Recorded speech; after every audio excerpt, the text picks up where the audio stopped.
Hello, Vitefferfau. I'm glad you could catch a stream live as well.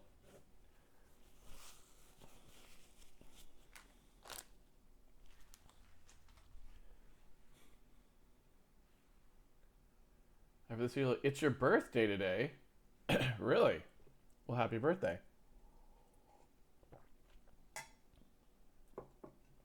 Are you doing anything special for your birthday? You're still watching Handmade Heroes, so that's what you normally do. I guess it's a special birthday Handmade Hero, though.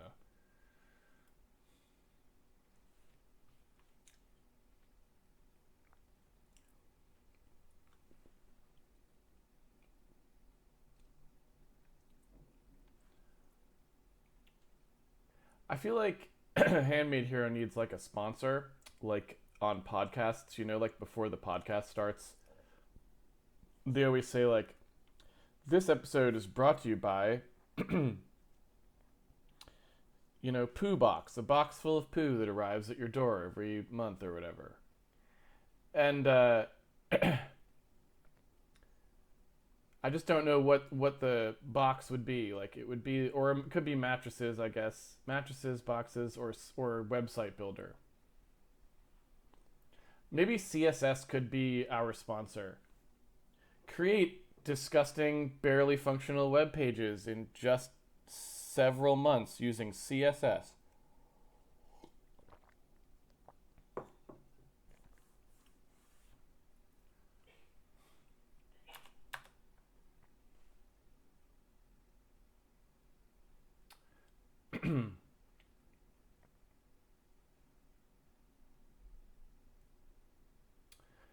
You mentioned on Twitter being interested in a hiring process that includes an option for people to record themselves doing their normal programming work. Is there a way you think the industry could be led to feasibly adopt that?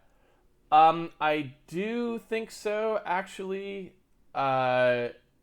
So I think it's already pretty feasible. What I would recommend doing, if someone were so inclined, I guess maybe Handmade Network might be a place for this to happen. I'm not sure. But what I would say is there just needs to be a central place called like programmers looking for work via streams.com or whatever, right? But yeah, it could just be like a subsection of Handmade Network, right? And all it is just a listing randomly ordered. So like every time you go there, it just picks a random order. So there's no like bias in like who you don't get a higher placement because your name starts with A or something, right? Just a random list of streams of people who are streaming their programming regularly. So it just links to their YouTube channel so you can go watch. So that way, if you're like, I need to hire an engine person, let me go see what the streams are, and like you can just go do it, right? If those were coalesced in one place, I think that would be all you'd really need. I think people would start going there when they need to hire engine people because they don't know where to get them. I mean, nobody knows, right? It's like there's not enough engine programmers out there. It's always hard to find. So I think if you just had a central clearinghouse, it was like, look, you go to this page, and anyone with a YouTube channel that's been updated in the last 7 days, let's say, that's a programming stream that has submitted it there, it goes up on there, right? And there's some maybe loose curation where people can flag streams if they don't appear to actually be programming. So if people like start submitting streams to it that aren't programming streams, then you can nuke it, right? But I feel like that would be sufficient, and then people would just start going. I don't think you have to tell the industry to do it. The industry wants to find people. I mean, they pay headhunters to find people lots of money.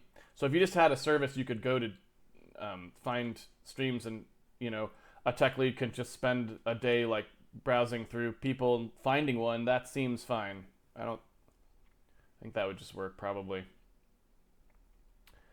Have I seen the RLM parody? RLM. I don't think I know what RLM is. Parody of those nerd box services that send you some cheap stuff in a box every month. I haven't, but I did see, or hear, I should say. The Onion did a fake podcast one time that was pretty good, actually. It's just a parody of all these stupid podcasts, and it was like their one of the things that they had an ad for in their podcast was Box, which is a box of boxes that comes every month, like different shapes and sizes of box and like different materials. And I thought that was really good. I haven't seen the RLM parody because I don't think I know what RLM is.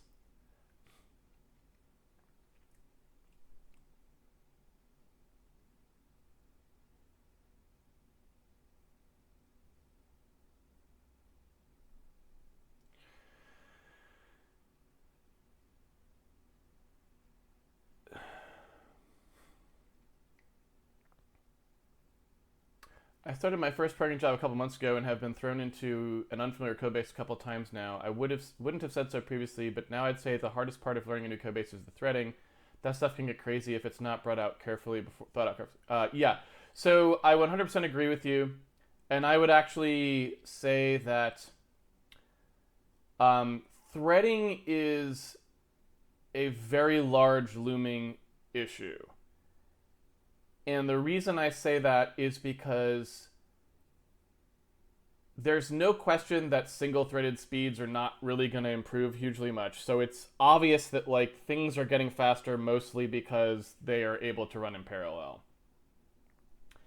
What that means is that we have really no choice but to use parallelization if we're trying to push any boundaries. If it's just like web development or whatever, where everything's slow and takes 7 years to complete, then maybe not. But in the world where you're trying to push some kind of machine performance, not like Handmade Hero is all right, but we're not going for broke, right? This is a more basic learning stream. We're not trying to produce world-leading visuals or anything, right? Or world-leading physics simulation. So when you're trying to push those boundaries, you end up in a situation where you really want everything to be carefully threaded and to work really well, and to take advantage of as many cores as you can get, sometimes heterogeneously, so cores on the CPU and cores on the GPU. And the problem is just that threaded programming is incredibly complicated. Single-threaded programming takes a lot of things for granted, and a lot of people can't even do that right. It's hard to be good at architecting code for single-threaded. Once you throw multi-threaded into the mix, it's very difficult. And people tend to coalesce around a couple strategies job system kinds of stuff, but job systems really aren't very good, is the other thing. Especially not generic job systems that you just kind of force your multi-threading upon. They're just not very good. And if you look at some of the more advanced work that's attempting to get more utilization and less cost of synchronization and stuff like this out of threading, you realize there's just a lot of subtlety there, right? And so I feel like it's really bad, and I've certainly had a slow, painful learning curve myself on my latest code base, learning how I sort of want to do things, and it's just really tough. There's a lot of competing concerns. I would say really the biggest thing that I find is so demanding about it is that really there's two sort of separate and completely opposing forces, which is you want things to be as local as possible as often as possible, which argues for trying to keep things on a particular core as much as possible. But at the same time, you don't want cores to be idle, which argues for you moving things around cores as much as possible, right? And so I kind of feel like, you know, a lot of the techniques that I would probably advocate now for in single-threaded programming, where I'm like, you gotta kind of do things custom to the job at hand, otherwise you end up with these big sprawling code bases that are too slow and too dumb and all this other stuff. I feel like the same thing kind of applies in multi-threaded programming, and I'm not really at the point yet where I'm confident in sort of saying how to do that right. But I kind of feel like we're seeing probably a similar pattern develop, where it's like people are throwing these one-size-fits-all solutions at multi-threading, and that just it doesn't work if you actually want clean, efficient, high-performance programs.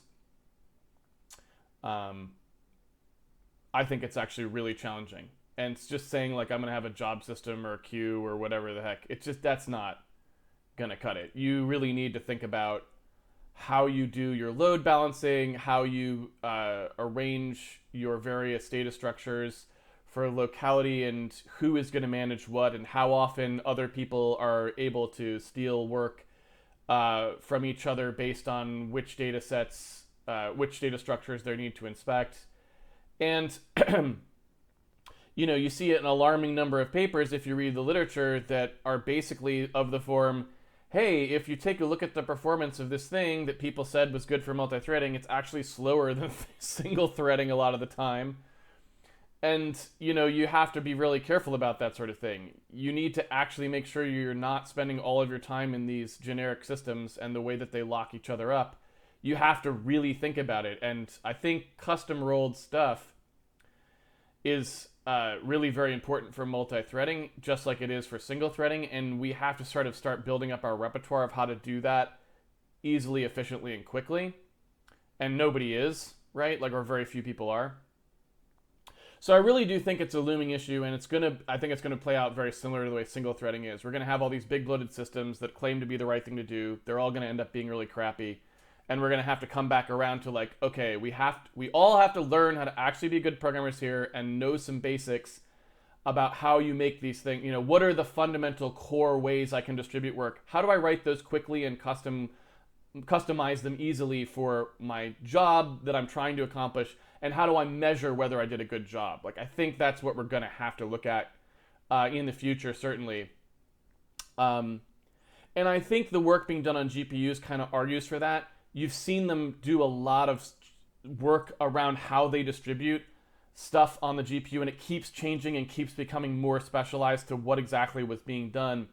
And I think that just gives you some idea of how, if you actually really want to do a good job, you can't just say, I don't know, here's some generic scheduler. It's not generic. It's very specific.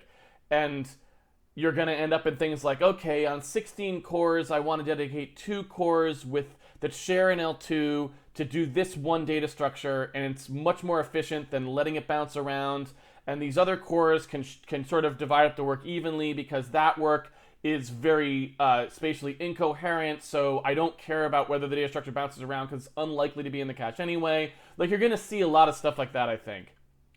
And that's just my gut feeling. I don't have any evidence for any of this because it's way too early. And so, you know, I'm not saying this is like obviously the case or anything. It seems like the way it's going. And so I would just say, yeah, multi-threading is a huge topic that's coming down the pipe. I'm sure most people are doing it poorly right now. I'm sure that includes me. And 10 years from now, we're going to have some strong opinions about it, but we're just learning like the basics of how we sit down to make multi-threaded programs that are where we've thought about the right stuff instead of the wrong stuff, and so that we can write them, bug free really quickly. Like, again, a lot of single threaded techniques I've developed over programming for a long time, I don't get that many bugs when I write, code in certain ways, because I've kind of like trained myself how to avoid a lot of the common things where I would have had bugs before, right? And none of that's true in multi-threaded now. So if I sit down to write a multi-threaded thing, I'm probably going to make a lot of stupid mistakes, right? And spend a lot more time debugging them.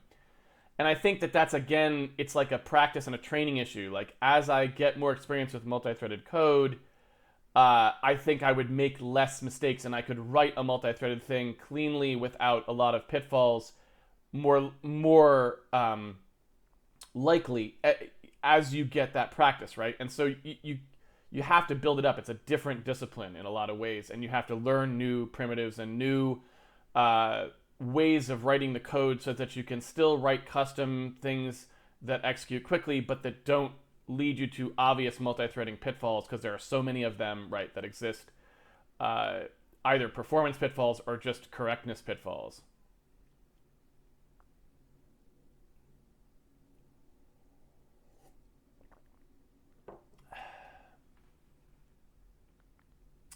Can you explain cache misses and how to avoid them? I'm coming from the Java world and never had to think about that. Well, so I guess what I would say is you probably should have thought about them in the Java world, because Java has plenty of problems with cache misses as well, right? Any program that runs on a modern CPU has issues with cache misses. And so if you care about the performance of a program, you do need to think about how caches affect what you're doing. So I can give a pretty brief overview, and I think we're going to have a somewhat longer Handmade Hero today, just because we didn't have one yesterday. Let me give myself a little more time here. But I would like to explain cache misses a little bit. 5:45, all right, so it's...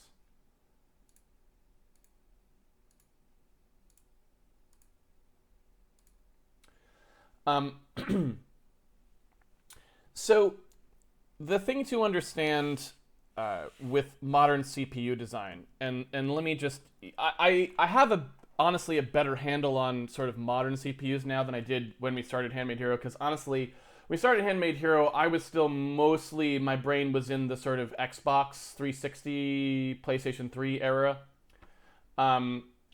which honestly, I mean, it's wrong to call those not modern CPUs, and they obviously are modern CPUs, but they don't really resemble x64 cores of today, hardly at all. Like an Xbox 360 CPU, it's just, I mean, I would say it's almost completely a different mental model, almost. But since having to work on MeowHash, I had more time to sort of dig into how modern CPUs, like the modern x64 cores, actually work. And so I definitely, like, from when Handmade Hero started to now, I've had some not related to Handmade Hero experience, which allows me to kind of have a better grip on it. I'm still not, I wouldn't consider myself an expert on modern x64 cores by any stretch of the imagination, but I definitely have a lot better feel for what's going on than I originally did. So I think it's probably a good time for us to update sort of some of that discussion, right? Compared to what I might have said earlier on streams. So here's what I would say about caches.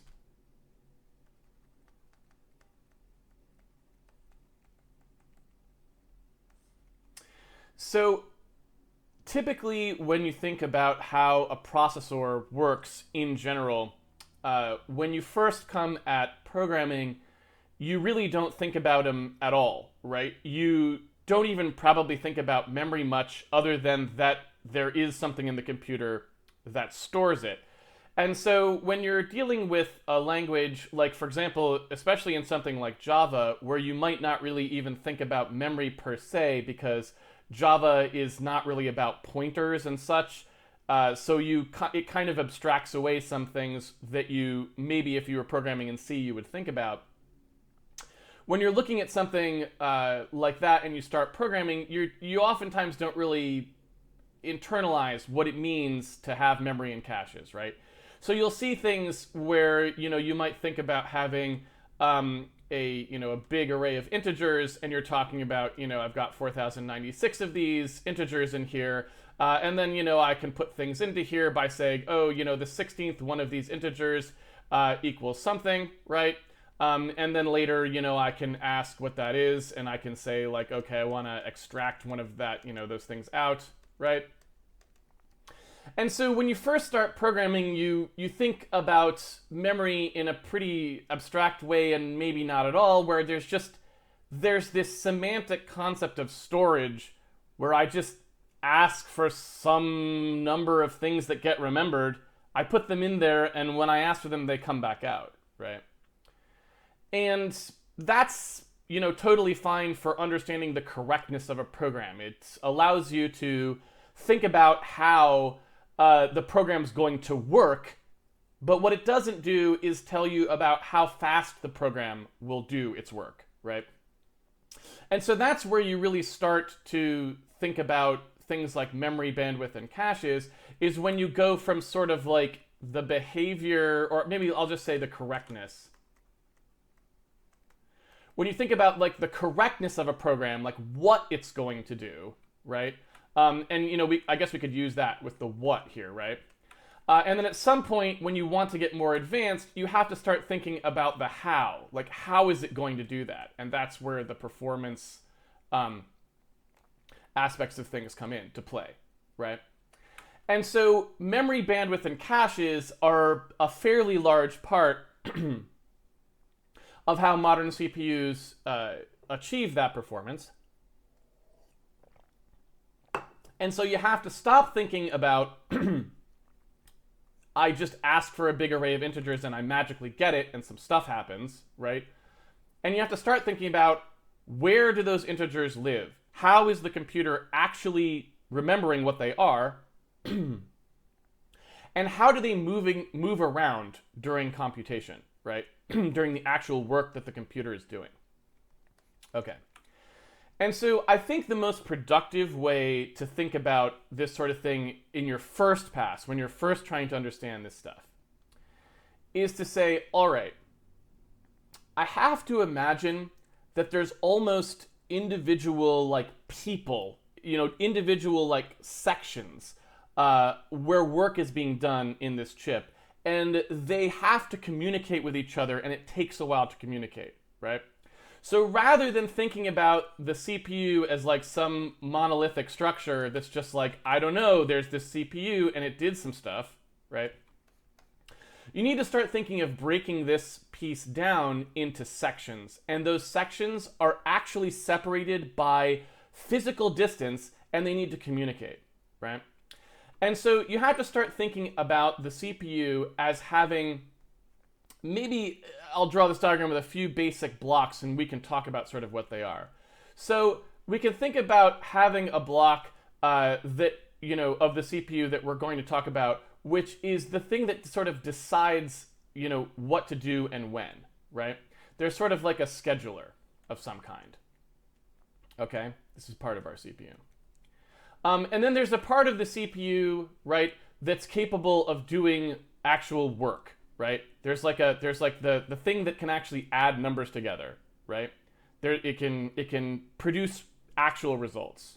You know what I'm saying? Then somewhere off in the distance, there's your actual main memory, right? And this is the thing that stores stuff. It's when you buy RAM, that's where it goes, right? This is our RAM over here. And then in here we also have sort of a number of other sort of places we have to talk to, and we'll draw those out now, right? There's a thing called an L1, there's a thing called the L2, there's a thing called an L3, right? And there's a thing called a RAT. All right, and so the way this stuff works is there's a bunch of logic inside each CPU core, right? So this is a core here.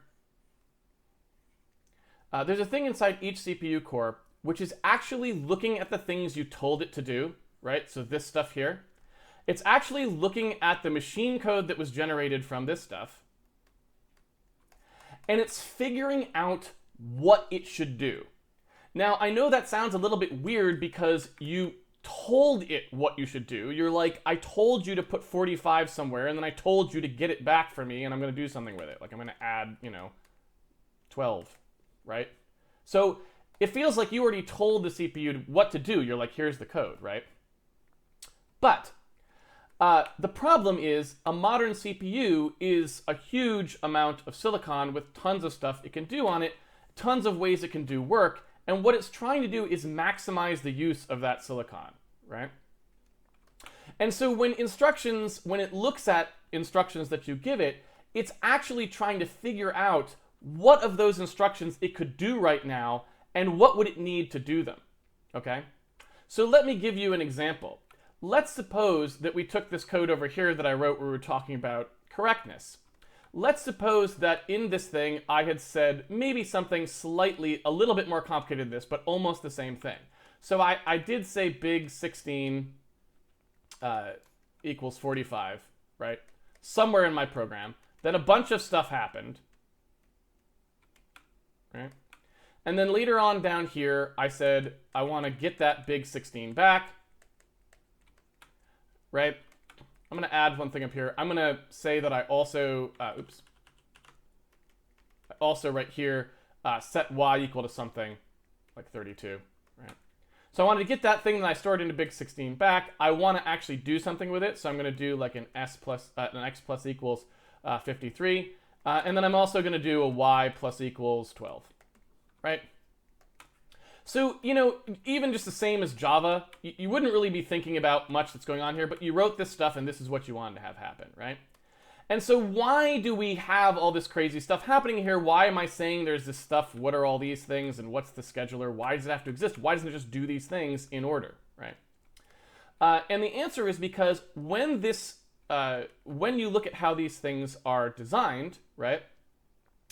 This part here that can do work is actually broken up into many parts. So the part of the chip that can actually do work actually has lots of little things in it. These are typically called ALUs. There's other names for different parts of them. ALU stands for arithmetic logic unit. But you've got lots of different pieces of the chip that can do work. And each one of those pieces has to go through a bunch of steps in order to produce its results. Now, I'm kind of getting a little bit ahead of myself here because I kind of went down the road of giving a relatively complete explanation. So let me sort of explain why that is. When a CPU needs to do work, you have to imagine that it's actually electricity flowing through a piece of silicon, right? It's not a magic abstract thing. It's actual electrons, like moving, right? Well, that might not be the best way to say it, but it's electricity flowing, right? And so what happens is, if I want to take a number and I want to add two of those numbers together, I actually have to have a physical representation of what a number is. And that's where we get binary, right? And we get the concept that we can represent things in electrical form by having a series of lines, each of which can either be, charged or non-charged, however you want to look at how the electricity is flowing. You have a certain amount of current or not, or so on and so forth, right? And I don't do electrical stuff, so don't ask me to explain that part. But we know that we have a way of breaking this down and representing these numbers inside wiring inside a chip, right? But that wiring flows at a certain rate. So if I want to do something like add two numbers together, well, I have to do a couple different steps, right? I've got wires flowing in here that are binary wire encodings of the number 53, right? And I've got binary wire encodings of whatever was in X. And these things have to merge together, right, to form an actual set of wires that's the output. And when I want to do these things in floating point, or when I want to do relatively complex operations, like the add has to carry, right? It has to know if I add two things and I add two binary ones together, it's got to carry to the next one. So this waterfall pattern, whatever, right? You have to imagine there's this huge series of kind of wiring happening on the chip.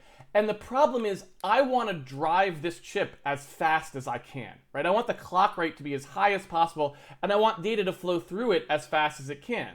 Well, let's suppose that I've got these stages of these wires coming in, and they do a bunch of stuff, and eventually out here I get an answer, right? So I got this huge circuit, and it's got to go through these steps to get an answer. Well, if I actually set the clock rate of my chip such that here is the start of a clock, right? Clock begins. And here is the end of the clock. So when I talk about a 5 gigahertz chip, it means that this whole thing is happening at a rate of 5 gigahertz, right? It becomes almost impossible to build this circuit that in a way that doesn't melt the chip down, right? Pushing enough electricity through a small enough space to make all this stuff work is just it generates too much heat and it doesn't work, right? And so what chip designers do is they break each operation inside one of these logical units. They break each one up into a clock. So I do an add in like A, B, C, and D steps, and I say that my add takes 4 clocks to complete, right? I start issuing the add here, it goes through the first part, I issue the second part of the add next, then the third part of the add, then the fourth part of the add. And it's a pipeline, right? So I actually take 4 clocks to complete my add. But as soon as the first clock finishes, where this A is done, it comes to here and goes to B, right? As soon as the first clock finishes, I can stick another add in the beginning, so that these things are constantly flowing through the logic of the chips, 1 clock at a time, like buckets handing them off, right? But each operation takes a certain number of clocks to complete. And this is why when you go look at instruction tables, if you ever look at the instruction tables for an x64, it'll say things like, well, this instruction has a throughput of 1 cycle, but a latency of 4 cycles. Like, what does that mean? Well, it means that I can issue one of these things every cycle if I want. I can keep feeding these into the pipeline. But when I first feed one in, I have to wait 4 clocks for that one to come out. So as long as I have a lot of them to do, it will appear as if they're getting done 1 every clock. But if I just wanted to do 1 of them, and I have to wait for that one to finish, I'm going to wait for 4 clocks, right? So this is a little bit out of the scope of what we're talking about, but I just want you to appreciate what's getting built here and how complicated it is, right? So even before we get to out-of-order processors, which are processors that can do things in orders that appear to be correct, but that are not actually the order you wrote them in, even in an in-order processor, you end up with this part of the CPU because you need to be able to schedule what's going on even amongst these deeply pipelined in-order things, right? So you need this part of the chip even if you're in order, meaning even if you're just doing things in the order the programmer wrote them, because just knowing whether you can issue another thing requires some logic. But things get way more complicated inside an x64 because in the modern x64 core, it's actually out of order. So what does that mean? Well, let's now go back to what I was trying to talk about before. So here's the code that we actually wrote. And what you can see in this code is we assigned some value to something in memory we're storing here, the 16th element of this big array. We assigned the number 45 to it. We did a bunch of stuff, and then later we asked for that number back, and we're going to do some work on it, right? Well, this scheduler is actually able to issue these things in arbitrary orders so long as they produce the correct result. What that means is when the scheduler looks at what's available here, it's got some things. Okay, I've got 32, which is a constant I'm going to be working with. I need to get whatever was in big 16. I need to add 53 to this one right here, whatever the result of that is. And I need to add 12 to whatever the result of this is, right?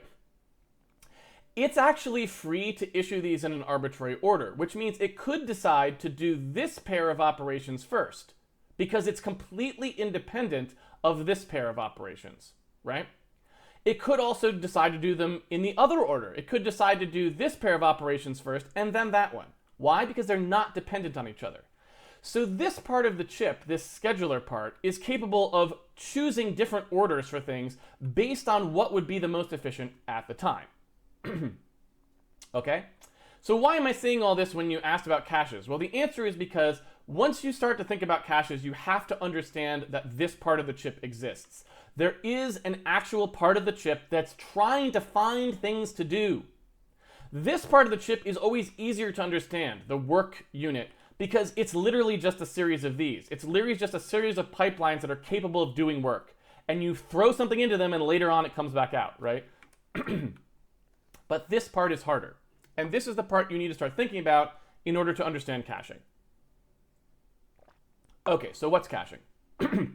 Well, these things I wrote in here are the caches.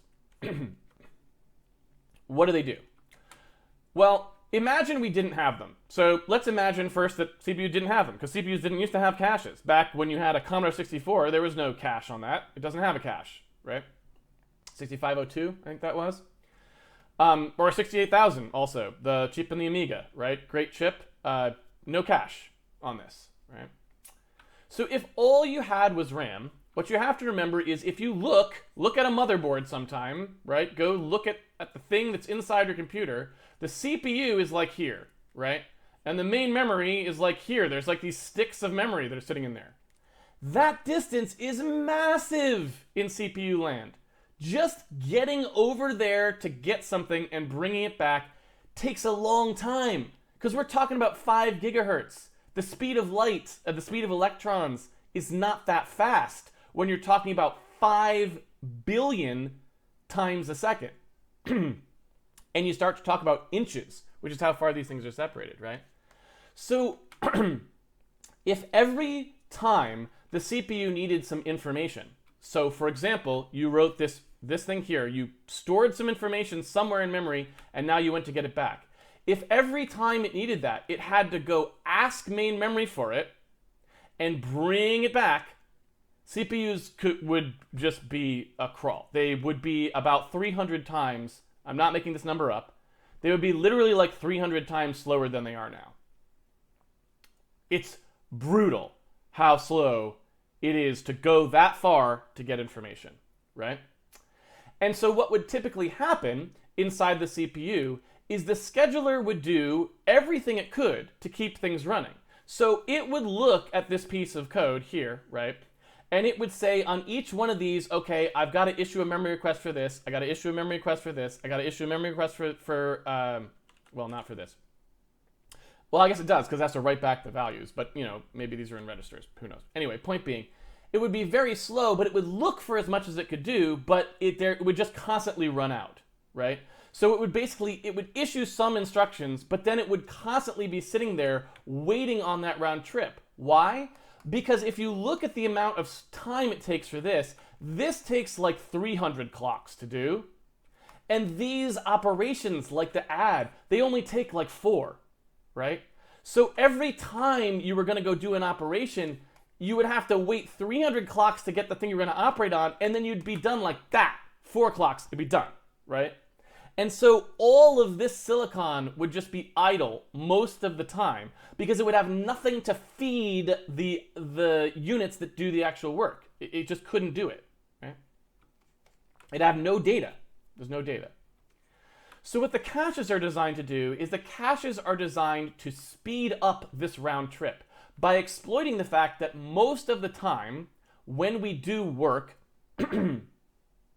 on data in a CPU, it's predictable which memory it will operate on, right? That's what a cache is. A cache is a thing that tries to predict what RAM the CPU will ask for, and it tries to have that information closer to the CPU core that's going to want it than the actual RAM.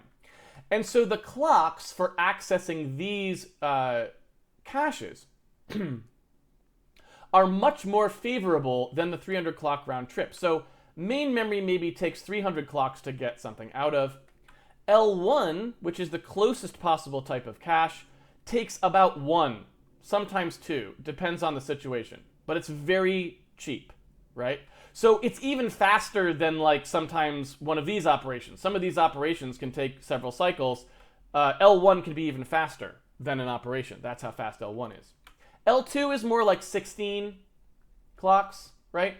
So it's quite a bit slower, but way faster than this. Still 10 times faster, 20 times faster than a main memory fetch. And then L3, I don't really remember what the clocks are on it, but again, it's between these two, and it probably depends on the chip, but somewhere in between these two is going to be the L3 rate.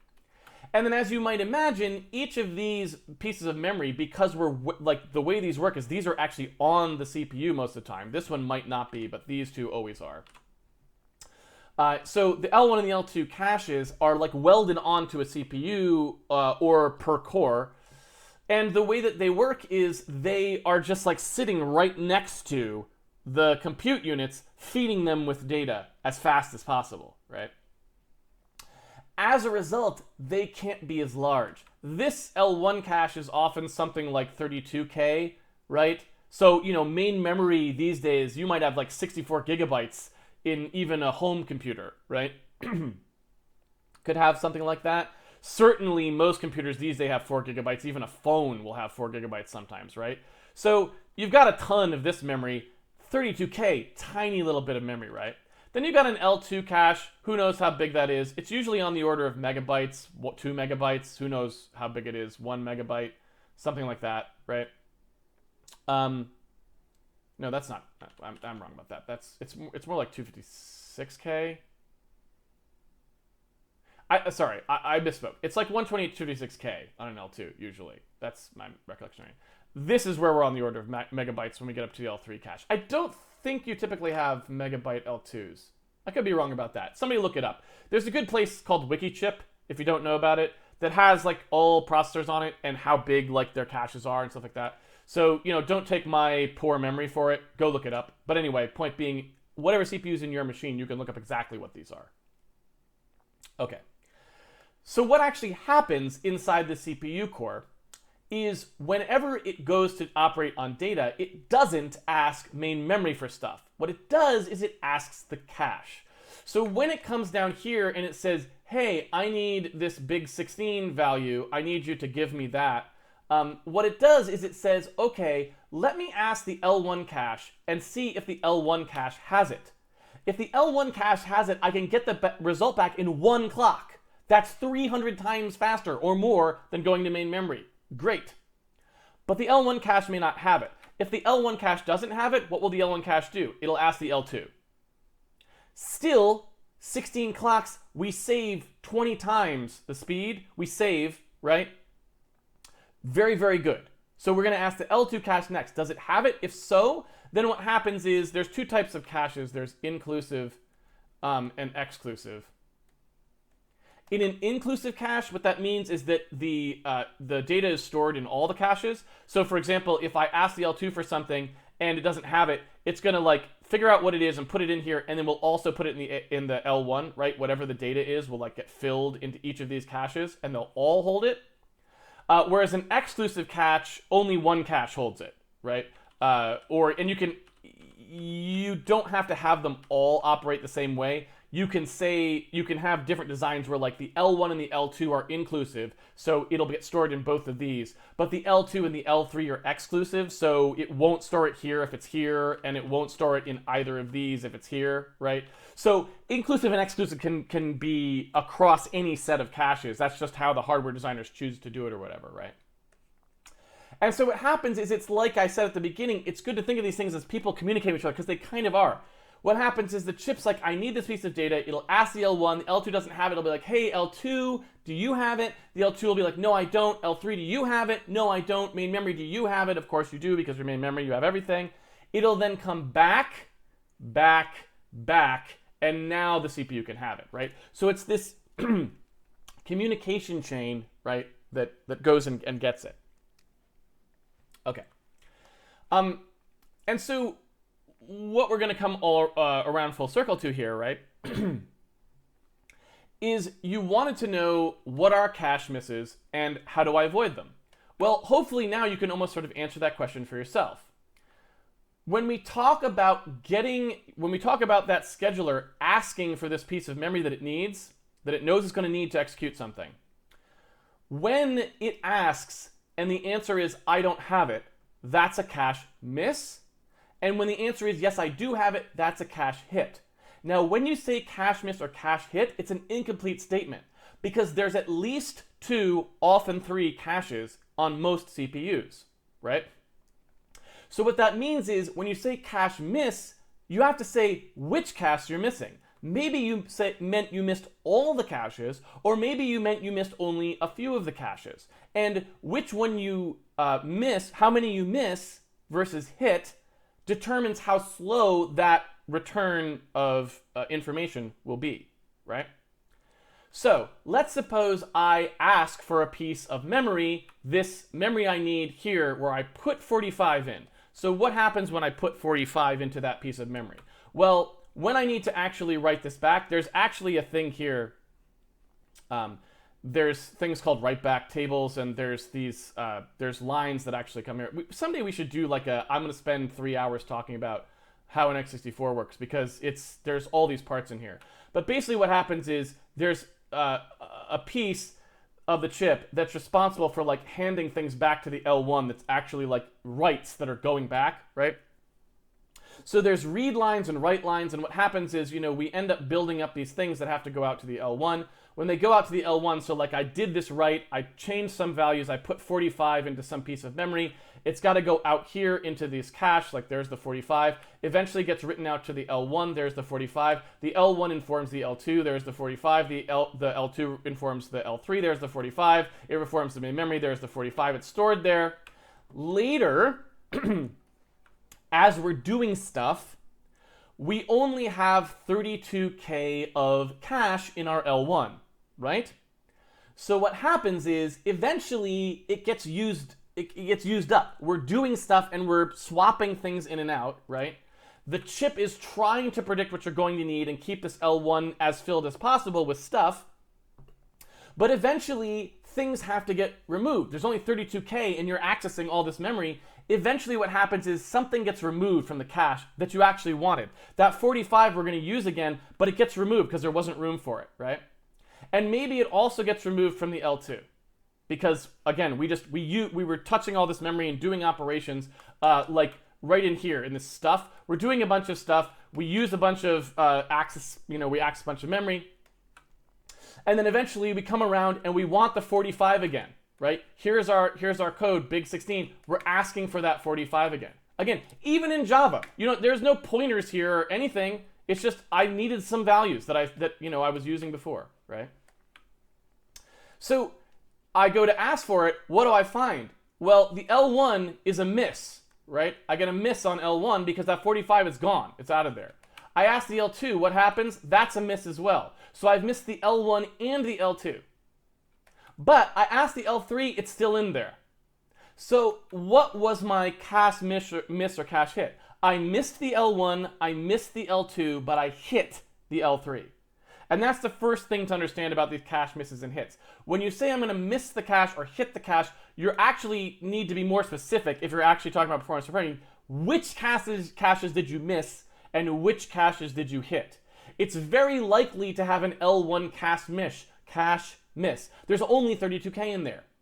It's less likely to have an L2 cache miss, but it's still very possible to say. It's very unlikely to have an L3 cache miss, but if you're actually working on a large amount of memory, then you can. And so then you're out to main memory, and that's the slowest, right? Okay. So let's talk about a more complete picture of what's going on. As I said, we've got a scheduler. The scheduler is looking at all of the things that you've put into it that it can do. What it's looking for are things that are independent, right? Or what we could call dependency chains.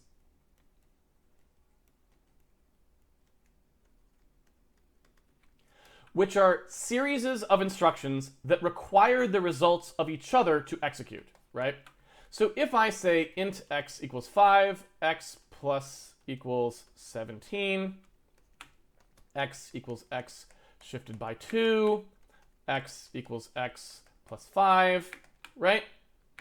If I talk about these kinds of things, now obviously these are all constants, so actually the compiler could all do this, but let me try giving you something a little bit more realistic. Let's suppose we have some function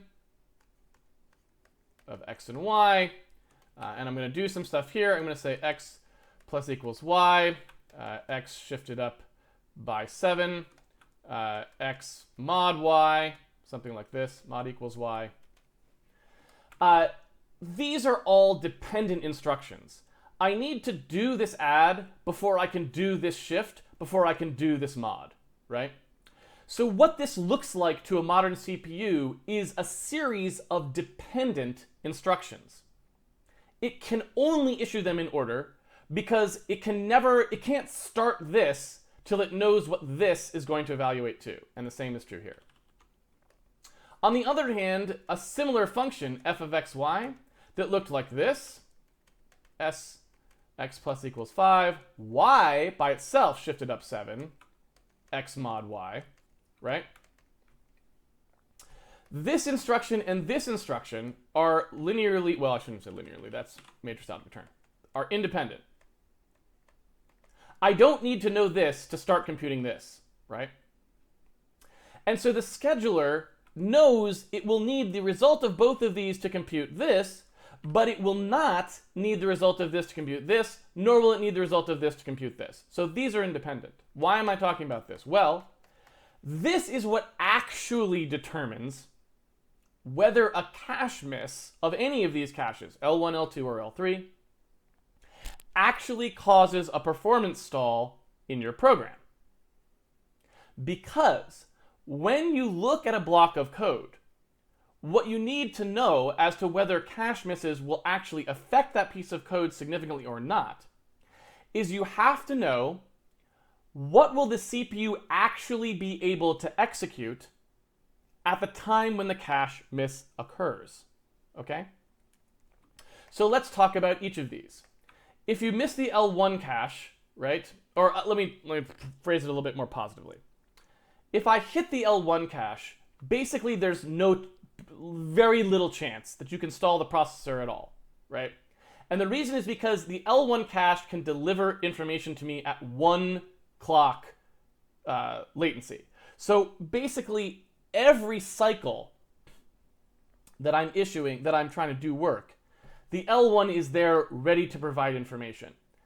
Now, I say sort of because there's one more thing we didn't talk about, which is a thing called IPC.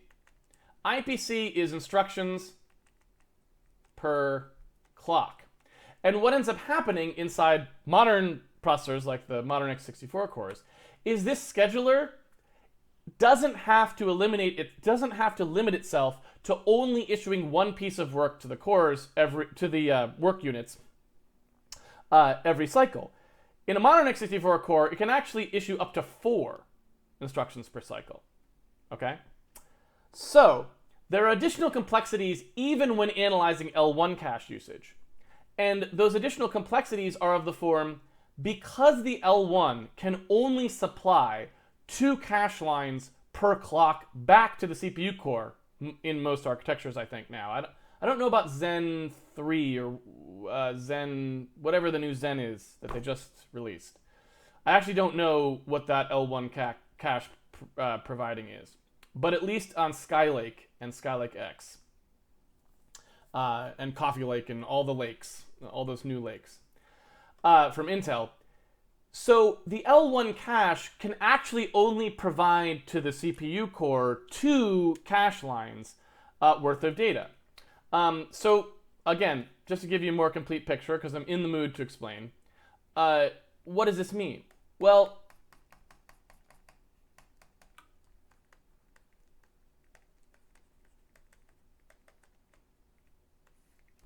what it means is we now have to start talking, because in all of that discussion, you'll notice I never said what it means. We just said kind of we store the number 45 and it comes back, right? But, well, what do you mean the number 45? I mean, that's not very specific. What are these caches actually storing and how are they storing them? Well, you wouldn't really need to know if there wasn't such a thing as a cache line, but there is, and so you do. And so here's how that works. caches don't move things around on the order of bits. So when you say 45, well, I could encode 45 in 6 bits, right? I mean, that's just basic binary math. But the question is, how many bits is the cache going to move when I ask for the number 45 from memory, right? And the answer is the cache always treats things in multiples of 64 bytes. It just, I don't know why there's a quote there. It just does. 64 bytes is called a cache line, and the cache will never, to the best of my knowledge, move something smaller than 64 bytes around.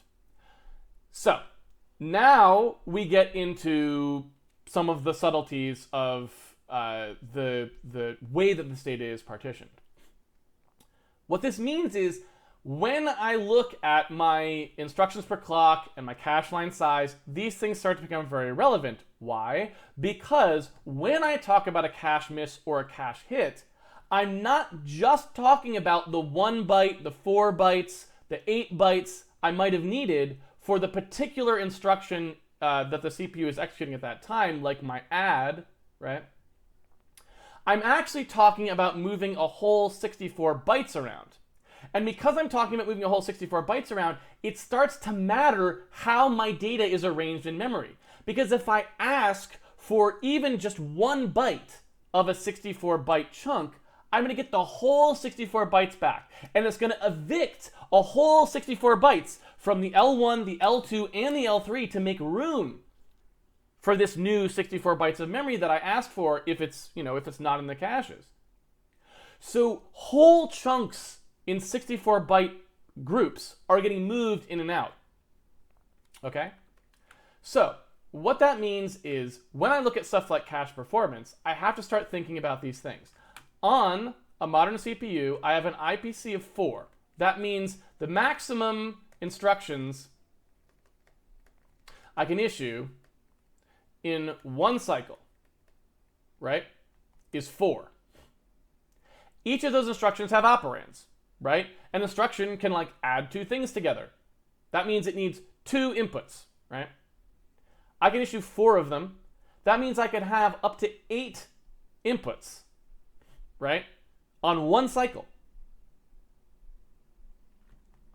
So when you start to look at this 64 bytes, right, of a cache line, and we can get even worse than this, and I'll talk about that in a second, or even more demanding, right?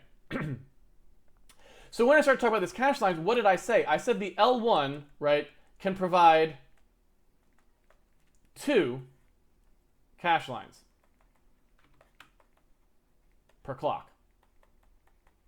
That means my L1 cache, even if it's completely hitting the cache, so I'm 100% in the L1 cache, I'm not missing, I can still only provide 2 cache lines per clock. That's the maximum rate it can send the stuff back, right? What that means is I can operate on 128 bytes per clock out of the L1 cache at a maximum. Well, 128 bytes, whether or not that's going to be enough, has a lot of ramifications. First of all, even with an IPC of 4, let's say I'm going to issue, well, now we get into some other things about how many units we actually have. But let's suppose we're going to try to issue 3 instructions, okay? And I'm going to pick an instruction that actually can issue properly across 1 cycle, 3 of them. So I'm going to do 3 things called a p-add. And what a p-add is, it's basically the SIMD units adder, right? So I'm going to do p-add, and I'm going to do 3 of these p-add calls, right? Okay. So one of the things about a p-add is that a p-add can take a memory operand, but it also needs to have a register involved. So for example, let's say I'm going to do p-adds, and I've got a register in here, so the registers are going to be whatever, I don't know, XMM0, XMM1, XMM2, right? And then the thing I'm going to be adding in each of these cases is going to be some piece of memory, right? So there's some memory, there's some memory, some memory. All right. So what actually happens here? Well, first of all, we've got some limitations. And I'll talk about each of those limitations in turn, just because we're fully down the rabbit hole now, so we might as well get in there. So when we look at what happens, we know that the L1 cache is sitting over here, right? And it's ready to go. We know that the scheduler is looking at this stuff and it's trying to figure out what it can do. And we know we've got our, our actual work units down here, and they want stuff to do, right? And so what's going to happen when I look at this code? Well, the first thing that we could say about it is that looking at these 3 P adds, this is the part we're not really talking about, but I'll just mention it offhand so it's on the table. We would need at least 3 P add units down here, right? In order to issue 3 P adds in one cycle, if I wanted all of these things to issue, I need at least 3 P add units down in the work part of the chip to actually send them to. Because otherwise, when I send the first one and the second one on this cycle, there's nowhere to send the third one, right? Now, fortunately, I picked an instruction that has 3 units. P add is a unit that P add is something that there are 3 work units in the chip that can actually field. So that would be fine. So I could send all 3x down to the work units. No problem. Okay, next thing we need to look at is register usage. Are these all independent? XMM0, XMM1, X2, they all are, so I don't need to really worry about dependencies here because I'm not writing to my registers. We could talk about the rat up here. Where did I put the rat? The rat's here somewhere. This guy. The register allocation table is the thing that's responsible for that part of the process, but we're kind of skipping it for now. It's not really related to cache performance, but it is an interesting part of the chip. So anyway, we're going to issue 3 of these P adds. Great. We got 3 work units, no problem, right? But each of these P adds requires us to look at some memory and actually get the memory that we need, right? And who knows what these are. So maybe these are I don't know, I need to look at EAX plus 50 and EAX plus 256 and EAX plus 512, something like that, right? So I'm going to go look at memory and I'm going to do some adds. It's going to be great. I know I can issue all 3. It'll be good. But when I look at this part, suddenly we've got issues, okay? So what are our issues? Well, there's actually 2 reasons that we won't be able to issue all 3 of these in one cycle. I could, I think, even do something a little more squirrely here, but I'm not going to because, well, I'll talk about it in a second. Well, what happens is, first of all, you look and the L1 cache wouldn't actually be able to help us here. We couldn't get this information out of the L1 cache in time. Why? Because EAX plus 50, EAX plus 256, and EAX plus 512, these are all on separate cache lines. Right? Remember, a cache line is only 64 bytes. So this would require one cache line. This is clearly on another one because it's more than 64 bytes away from this. And this is more than 64 bytes away from this. So the L1 cache actually wouldn't be able to hand us the memory in time. And this instruction stream would stall just on the L1 cache. But there's actually another reason it would stall, right? It would stall because there actually aren't 3 address generation units inside the x64 anyway. There's a thing called an address generation unit, and what that is a thing that actually handles the cache line filling and matching and determining what this add even produces, right? So in order to produce a fetch from memory, you need to have a free AGU. There's only 2 AGUs on modern x64 Skylake cores, right? So actually there's 2 reasons that we can't issue 3 of these per cycle, right? So what does this tell us? Well, it tells us, someone at Intel, was pretty smart in a sense, because if the L1 could issue more than 2 cache lines per clock, chances are it would never get the chance to. Because since there aren't enough AGUs on the chip, in order to actually send 3 memory requests to the L1, what good is it going to do that it could fulfill 3, right? So you would tend to call that a very balanced architecture, right? You didn't provide too many AGUs or too many cache line fills so that your silicon's just sitting dead. That would be considered a mistake probably, right? Because we over-engineered one part of the chip to deliver things more quickly, but the other part of the chip can't do it, right? It doesn't work. So that, keeping that in mind, right? There are limitations that the L1 can impose, but oftentimes they're simply not going to occur because actually the AGU becomes the blocking factor in the first place. Now, there is one other reason that I should mention, specific to Intel chips as far as I know. I don't know if it's true on AMD, so I've never tested it. But actually on Intel chips, there's a weird thing, which is there's an L1, L2 fill penalty that is undocumented.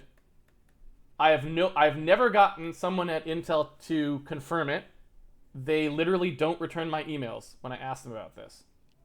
Don't ask me why. But it turns out when you actually ask for memory at a rate that the L1 should be able to achieve and the L2 should be able to achieve, you can't actually get the L1 to give you back data at the speed it should, because if it needs to accept incoming data from the L2 on a particular cycle, it seems like it can only provide one cache line. So normally, if the L1 is not receiving a fill from L2, it can do 2 cache lines per clock. But if it's receiving data from the L2, it seems like it can only do 1 cache line per clock.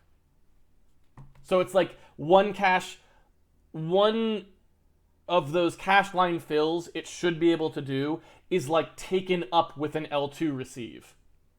Does that make sense?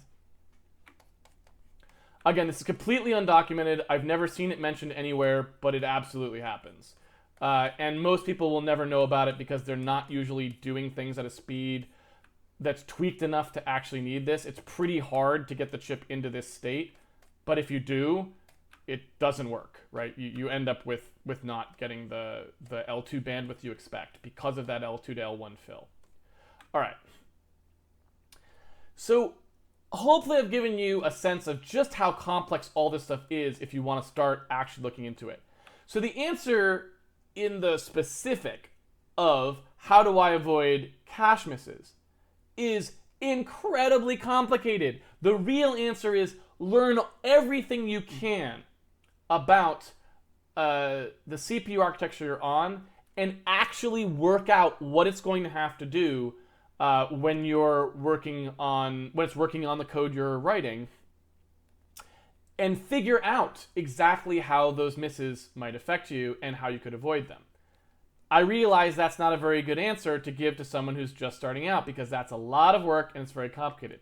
So how do we generalize some rules of thumb for the beginner? Well, the first thing is learn the cache sizes. That's the most basic thing you can do.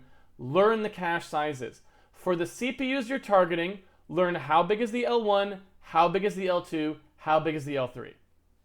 Why? Because you want to start thinking about how to organize your data so that data that's accessed frequently can fit inside these caches, right? Try to start packing your data down so that if you have stuff that's pretty random access that you're doing a bunch of work on, right? Try to get it under 32K. Try to get it under 256K, right?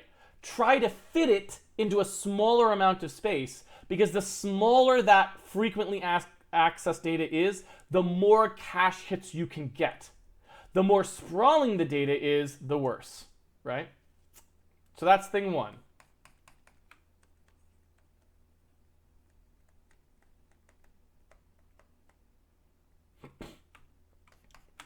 Thing two is try to arrange your data so that things that will be looked at the same time are close to each other and things that are not are far away, right?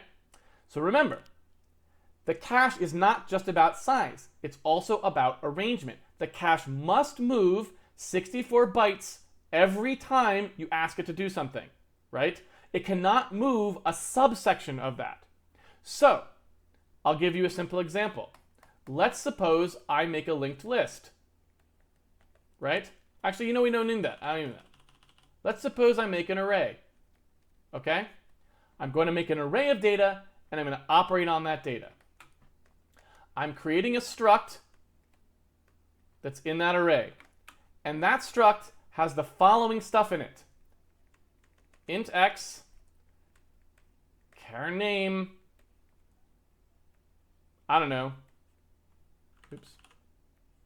64, int y, okay?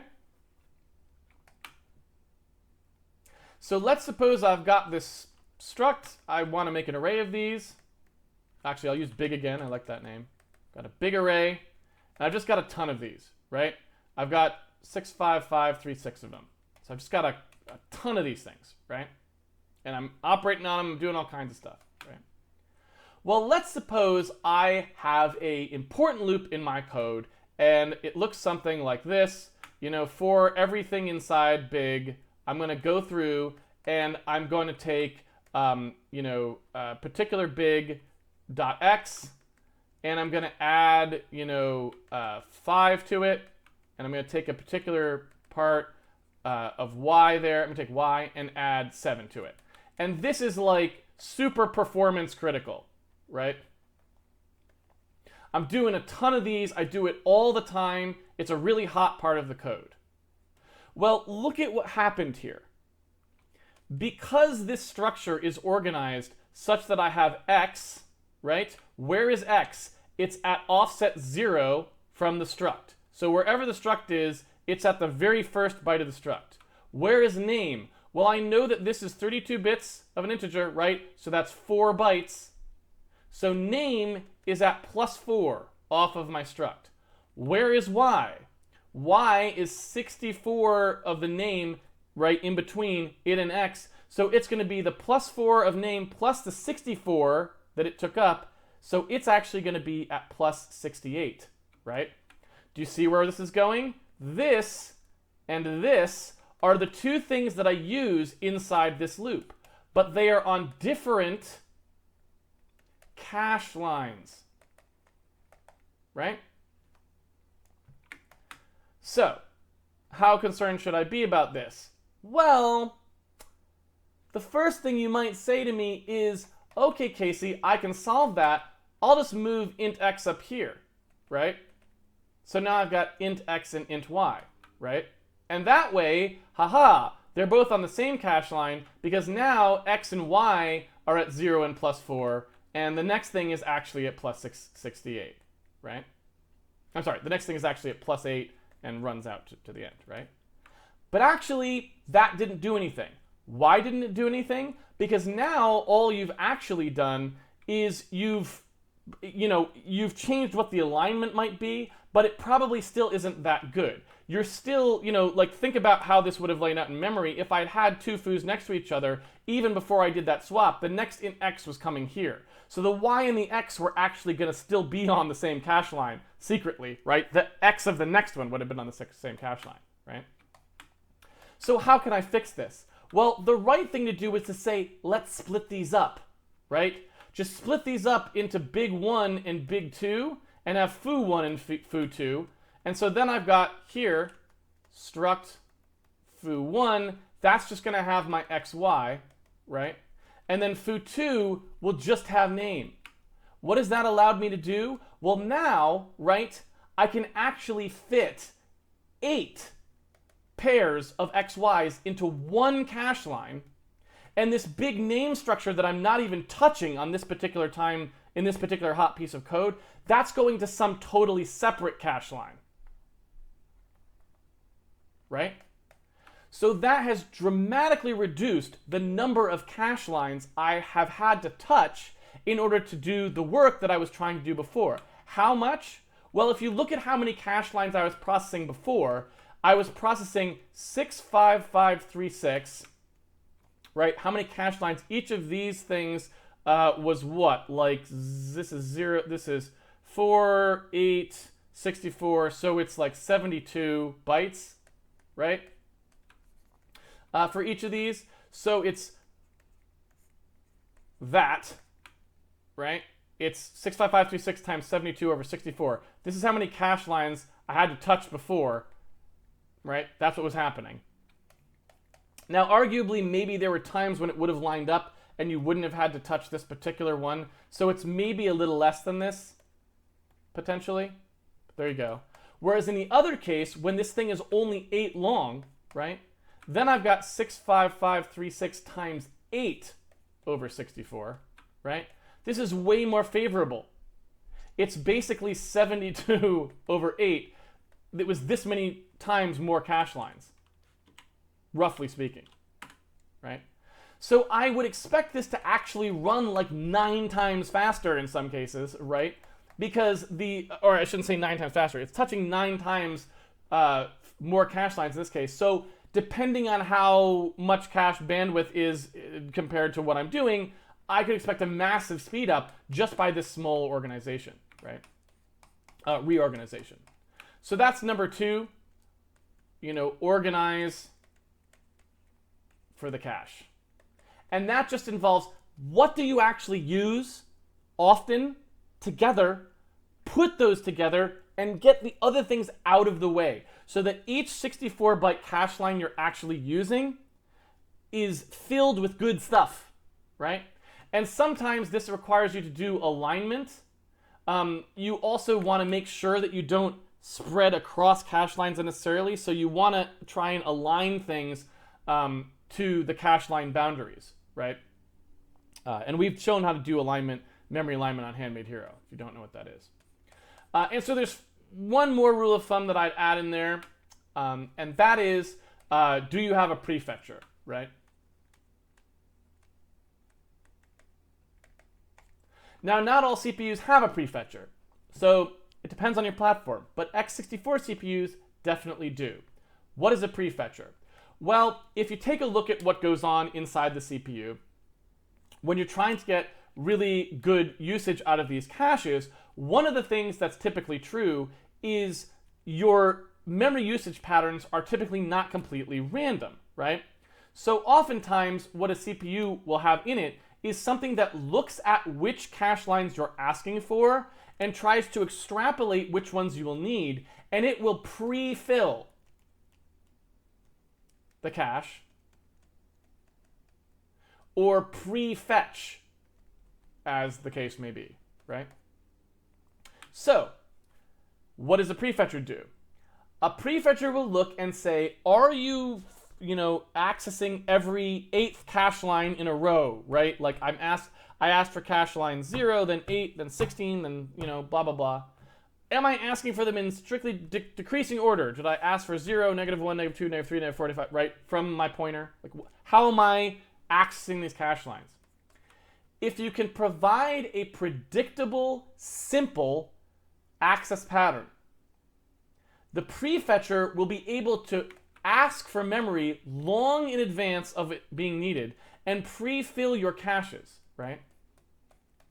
So linear, simple access patterns can help you take advantage of that prefetcher and ensure that all of the caches get filled before you ever ask for them, right? So this helps a lot when you're processing bulk data. I gotta run through a gigabyte of data. Well, guess what? A gigabyte of data don't fit in the cache. So it doesn't matter if I, try to organize it or any of these other things. There's only so much I can do. It's gotta feed a gigabyte of data through main memory. How do I try to make it so that I'm not constantly waiting on main memory? Well, this is how.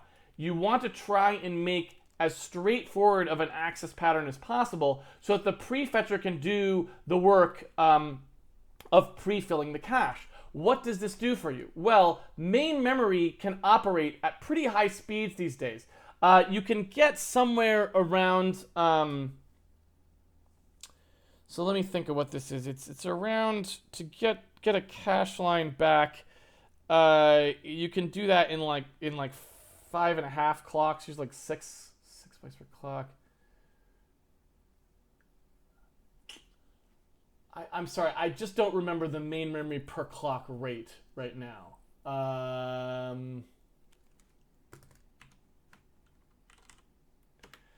So if I have, well,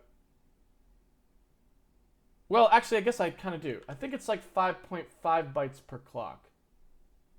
Somewhere around there, 6 bytes per clock. I don't really remember exactly what the main memory speed is, but it's not that bad. It's something like 6 bytes per clock, let's say. And so what you want to do is when you know you're going to be throttled by main memory because you're plowing through a crap ton of data, you still don't want to give up on the caches because they're still actually important. Because the prefetcher can move things so that you're not waiting the full 300 clocks, right? 300 clocks to retrieve a single cache line would be horrific for the actual speed of the CPU, right? At 64 bytes back to the core in 300 clocks would be 0.2 bytes per clock. That's terrible, right? So you can do way better than that by just making sure that you actually kind of inform the chip ahead of time. And that's where you can get, that's what these linear simple access patterns are for. Now, what if you don't have a simple linear access pattern? There's one other thing you can do. They're called prefetch instructions. And what you can do is you can use prefetch instructions, which are literally just things you insert into a loop to tell the processor what you're going to be working on next, right? And you try to give it something fairly far out so it can go to main memory and get it prepared for you. Insert prefetch instructions. That's a way of telling the prefetcher, look, this is not a simple access pattern. I know there's no way you're going to be able to guess it, so try to use my hints about what to grab, right? Okay, so these are the three like simple rules of how to start avoiding cache misses. Learn what the sizes are and pack your data as tightly as possible to try and get under those sizes. Organize your data so that things that are likely to be used together are close together and you're not wasting those 64-byte fetches on crap you don't need just to get a little bit you do need, right? Try to make all 64 bytes actually important. And then finally, use simple access patterns or insert prefetches into your code to inform the CPU ahead of time what you will need, right? Okay, so I realize that's a ton of stuff to talk about, but it's really all important. There's so much more in here we haven't covered. All of it's important. You can actually get problems with the register allocation table. You can get problems with these things here. There's a thing that happens in that part of the chip actually that's pretty interesting itself, which is you've got sort of these work units, and then you've got the L1 cache, and in between there, there's actually these things called line buffers. And basically what happens is as you sort of fill up work that's, I've modified memory, that goes out to these things called line buffers. And what the line buffers are is they're assembling up pieces of cache lines so that it can later tell the L1 cache to do an update of a full 64 bytes rather than like taking just like 4 bytes of output that this thing did, and sending just 4 bytes over. So it's kind of like an assembly station that tries to put things together. And what's interesting about these line buffers is there's a limited number. So you can end up throttling in here on line buffers that are going out. You can also throttle on line buffers coming back. So basically what happens is these work units, when they need to do work, that scheduler is trying to find the results of things. Sometimes it gets an instruction and it goes, where's the data for that instruction? Oh, the data for that instruction is actually out in a line buffer. Let me grab that back out of the line buffer because I don't need to go to the cache to get it, and then I'll feed that through the work unit, right? So there's all these sorts of things that can be happening in there, and it's fairly complicated of what's happening, right? All of this stuff is really, really interesting, and when you go down looking at it, it's incredible, all the stuff that's going on inside the CPU. And all of it's both incredible and very primitive. When I say things like it's looking for, it's not looking for anything. It's a really like tight little set of circuits that just do the best they can at sort of heuristically grabbing things as they're necessary. It can fail all the time. It actually has a number of failure cases where it doesn't assign things in the optimal way, and so things that should reach a certain peak throughput won't, because the scheduler just, it isn't like a huge logic system. It's not like a program in there that's super complicated that's running. It has to be incredibly fast, so it's actually fairly simple circuits that are just kind of doing basic work that happens to usually end up picking the right instructions, but sometimes it just doesn't, right?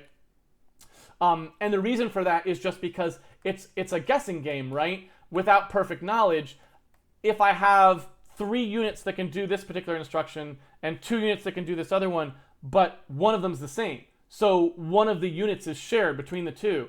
Well, if I need to do this instruction stream perfectly, I may need to guess to not put it on the shared one now because another instruction is going to come down the pipe that needs to use that shared one, so I should really do it on one of the other ones, right? But maybe that same choice would have been a mistake at a different time because the shared one's going to be used for a different thing, right? So when you have work units that can execute multiple different things and they're overlapping, it's a very hard scheduling problem. We could all write a program that would do it perfectly, I'm sure, but it would be very expensive and could never be made in the small amount of silicon that's necessary to keep this thing running at a super high rate of 4 instructions per clock. So you can see why you get these sort of interesting failure cases out of something like this, right?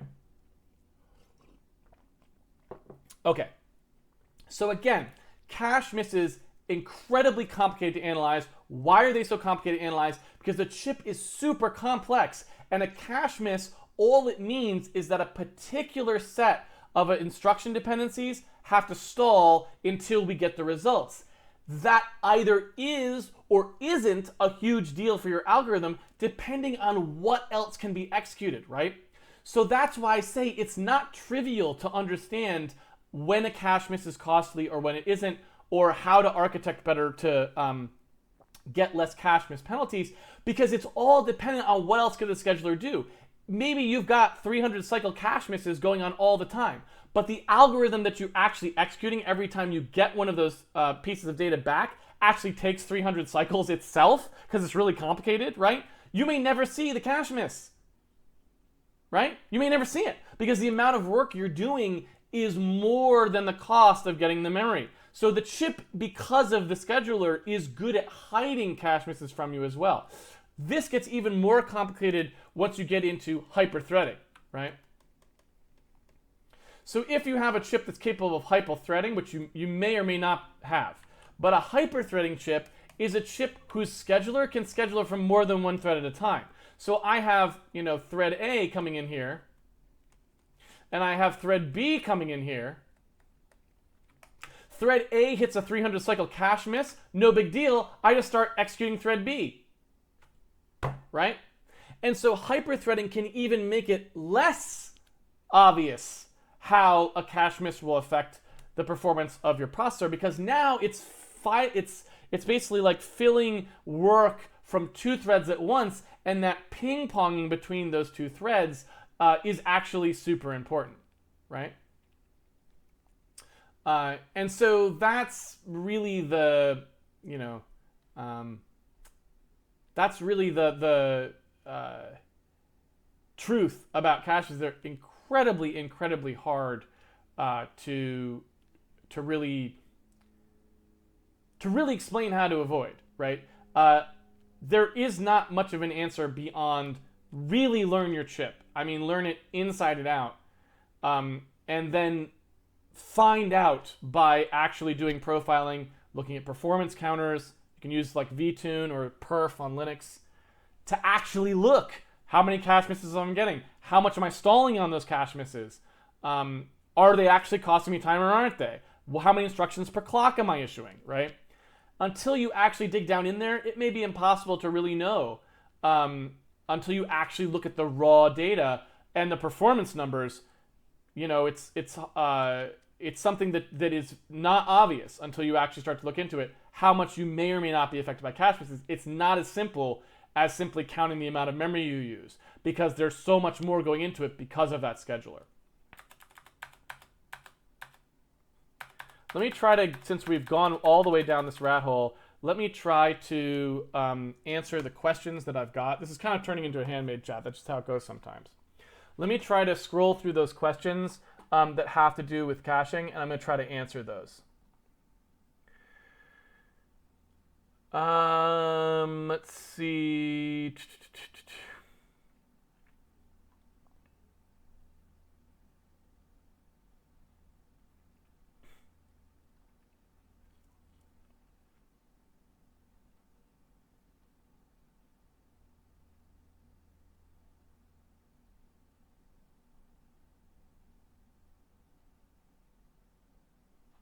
Okay. Is there a way to transfer data to the cache manually? So that answer depends entirely on the CPU. And I guess the way I would say it is, on the x64, there really isn't a way to transfer data to the cache manually in a mandatory fashion, meaning you can't force the x64 to do something with the cache. Like I just don't know any way of doing that. I don't think it's possible. But what you can do is suggest to it what to do. And that's like that prefetch instruction that I talked about. So the prefetch instruction is an example of instruction that gives you a I wanted that in a new tab. There we go. The prefetch instruction is an example of a way to strongly suggest that it do that. And so in that sense, you can sort of force it, right? It's just not mandatory. So what you can see here is this prefetch instruction basically says, I'm going to give you a pointer. And you know, I don't love, I'm going to use the UOPS table. I don't love the intrinsic guide for talking about actual instructions, because that's intrinsics. So I kind of prefer, the UOP table for that. So I'm gonna load up all the goodness here. All right.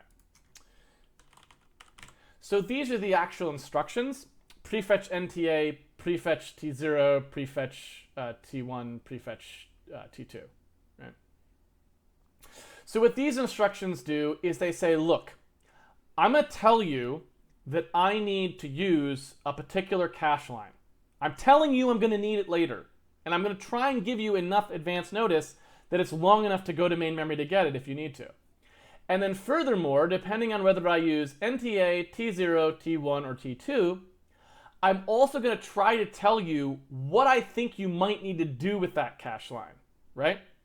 So prefetch T0 is basically saying, I think we're going to need this in the closest level, right? I don't know that this has explanations of the instructions in here. I guess when I said that this was the best thing to use, what I actually meant is totally not that. So sorry about that. Let me load it up in here. Actually, I guess I can just jump to it straight here.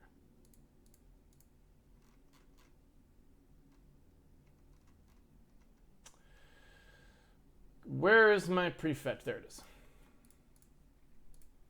Okay.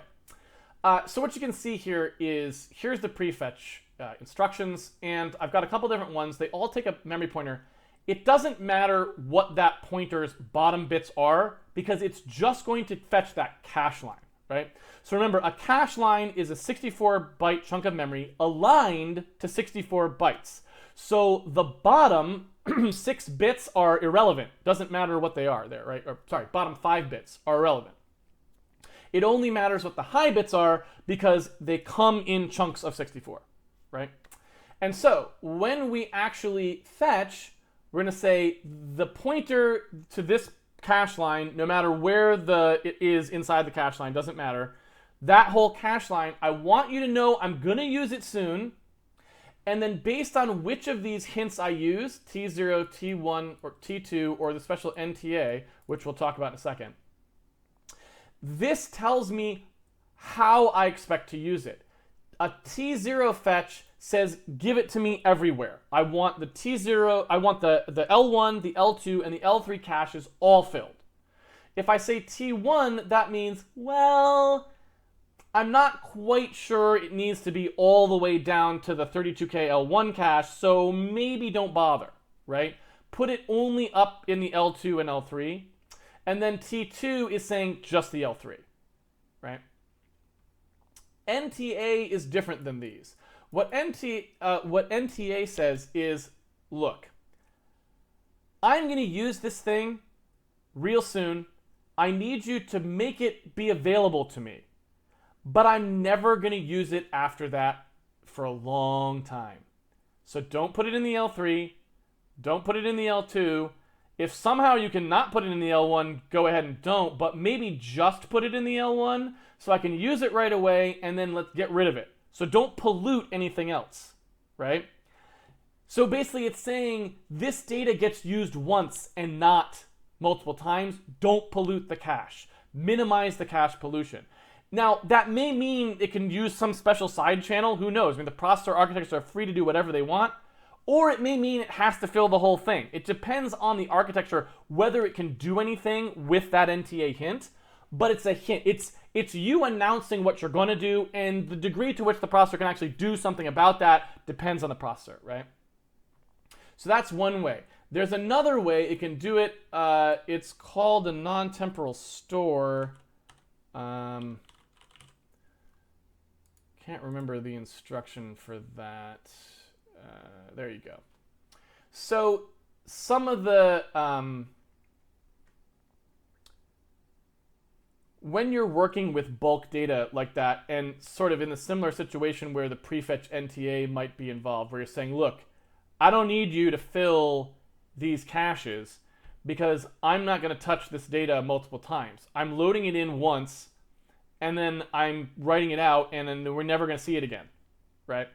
So don't pretend I'm going to keep accessing because I'm not.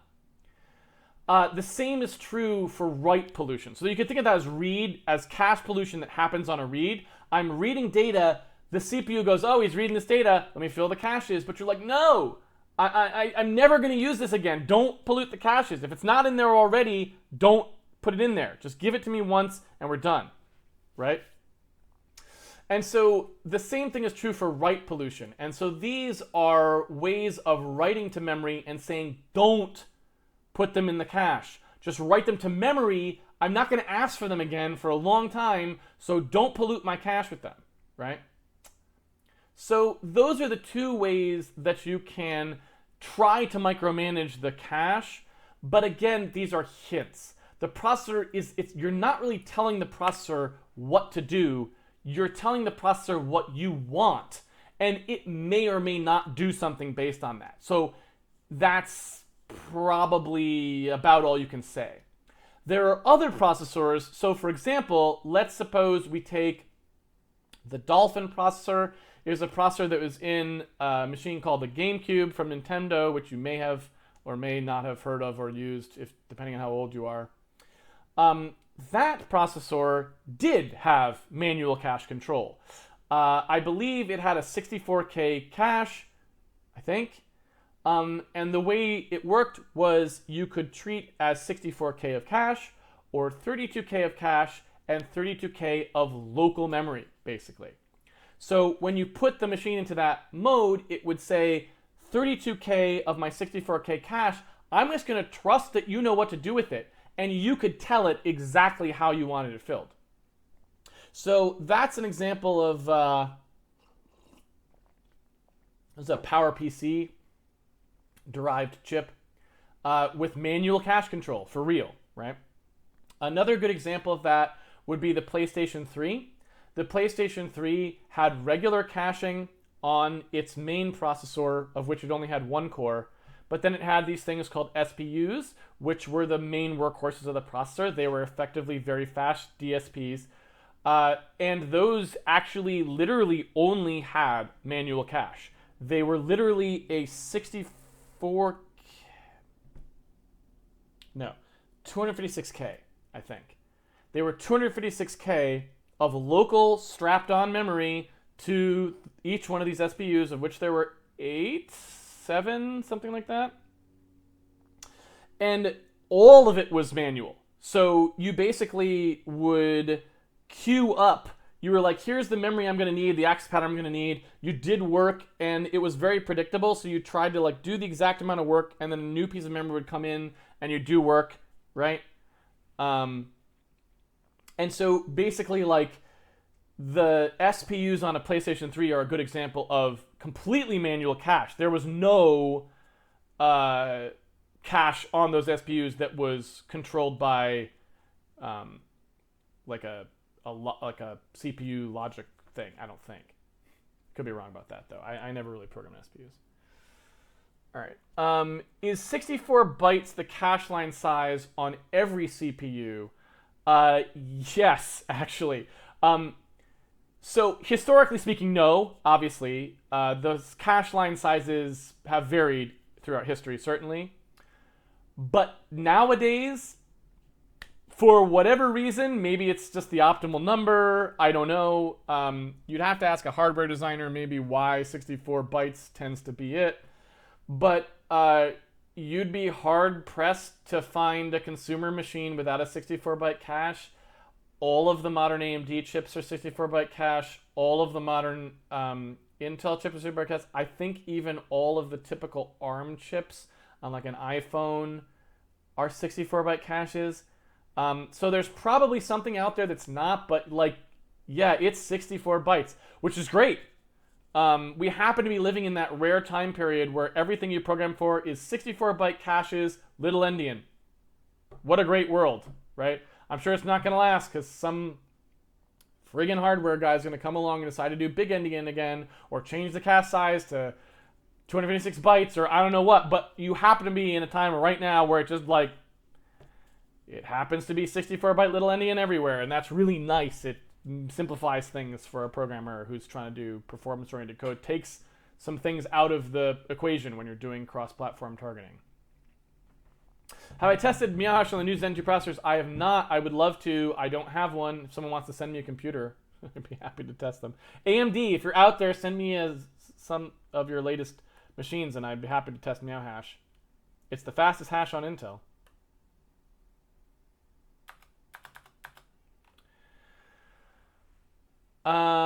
Let's see. This is also important for DMA memory. Yes, well, so the SPU, that's sort of how it worked, right? And it's important to remember that DMA memory is really no different from regular memory that we have on the x64. It's just a little more explicit about how it's programmed, but you actually kind of need to think about it the same way. Even on a processor such as the x64 Skylakes that we're using here that don't feature explicit DMA memory, it still sort of is the same thing.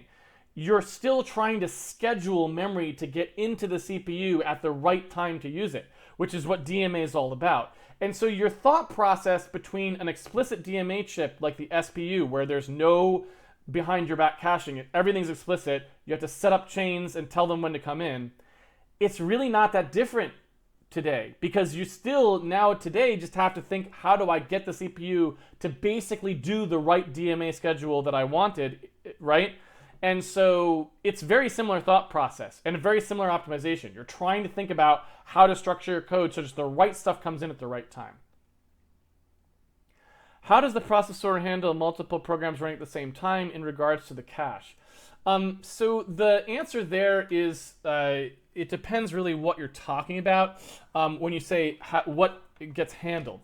So inside, so let's just go. This has turned into an all-day cache solution. So let's just go. Why leave anything out, right? So let's broaden our picture and start talking about even more complicated crap that goes on in here, because it's really complicated. So let's suppose we look at a block diagram of a modern CPU, right? You know what? We can, instead of my crappy drawing, die pictures of the AMD Threadripper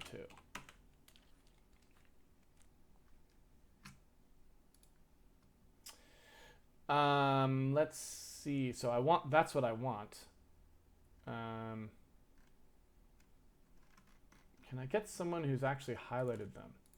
Because I'm not, you know, like I said, I'm not a chip guy. I'm not qualified to walk you through the die on a Zen chip just from looking at it, right? But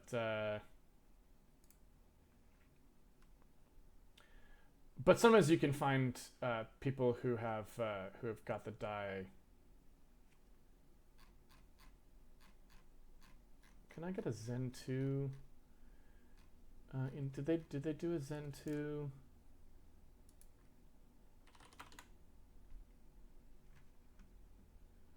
Here we go. Do they have? Oh, but they, okay. So they don't have the die shots on here though. So I guess we're sticking with this. So I may not be able to find a good one here. I was kind of hoping for a good die shot.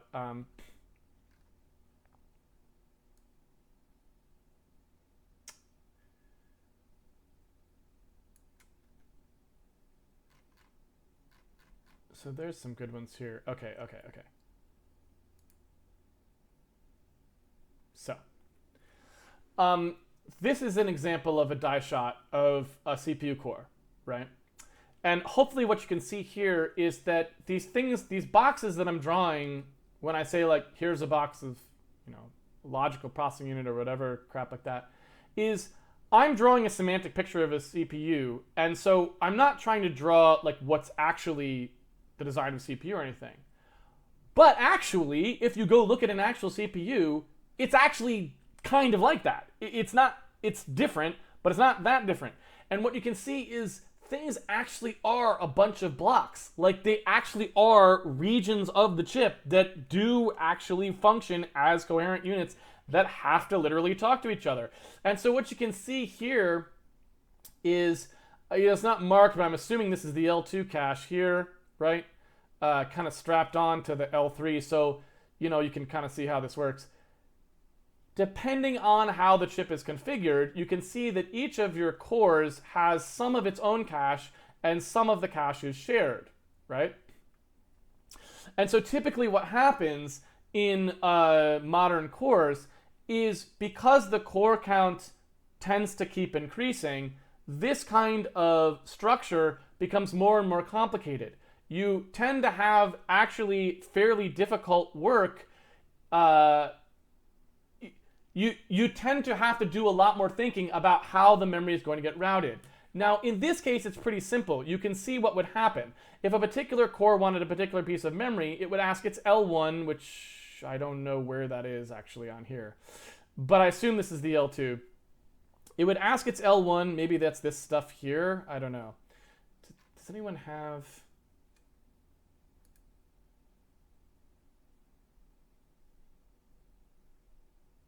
Yeah, so you can see I was right about the L2, but I don't see the L1 in here, so I don't really know. Like I said, I'm not qualified to analyze die shots, so I'm not going to try and guess, but you know, somewhere in here there's an L1. When it misses, it's going to hit this L2. The L2 is going to ask the L3 when it misses, and the L3, because it's the thing that's shared, is sort of like the central arbiter. So the L3 is the thing that's going to say, oh, you know what, you wanted this piece of memory, bad news, Core 0 is using it right now and you can't have it, or something like that, right? Before I go into talking about how that sort of thing works, which is germane to your question, I would really like to find a die shot of a Zen 2 CPU.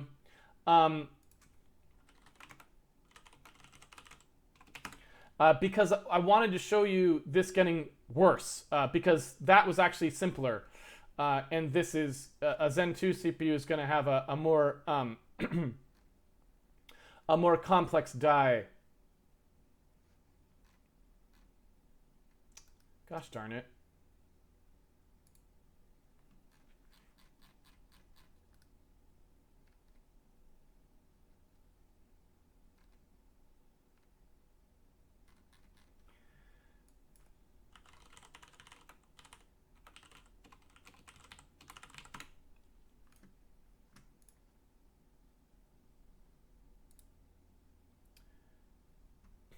Okay. This will be good enough. It's not really a die. Oh. Well, maybe this would have it. I'm not sure.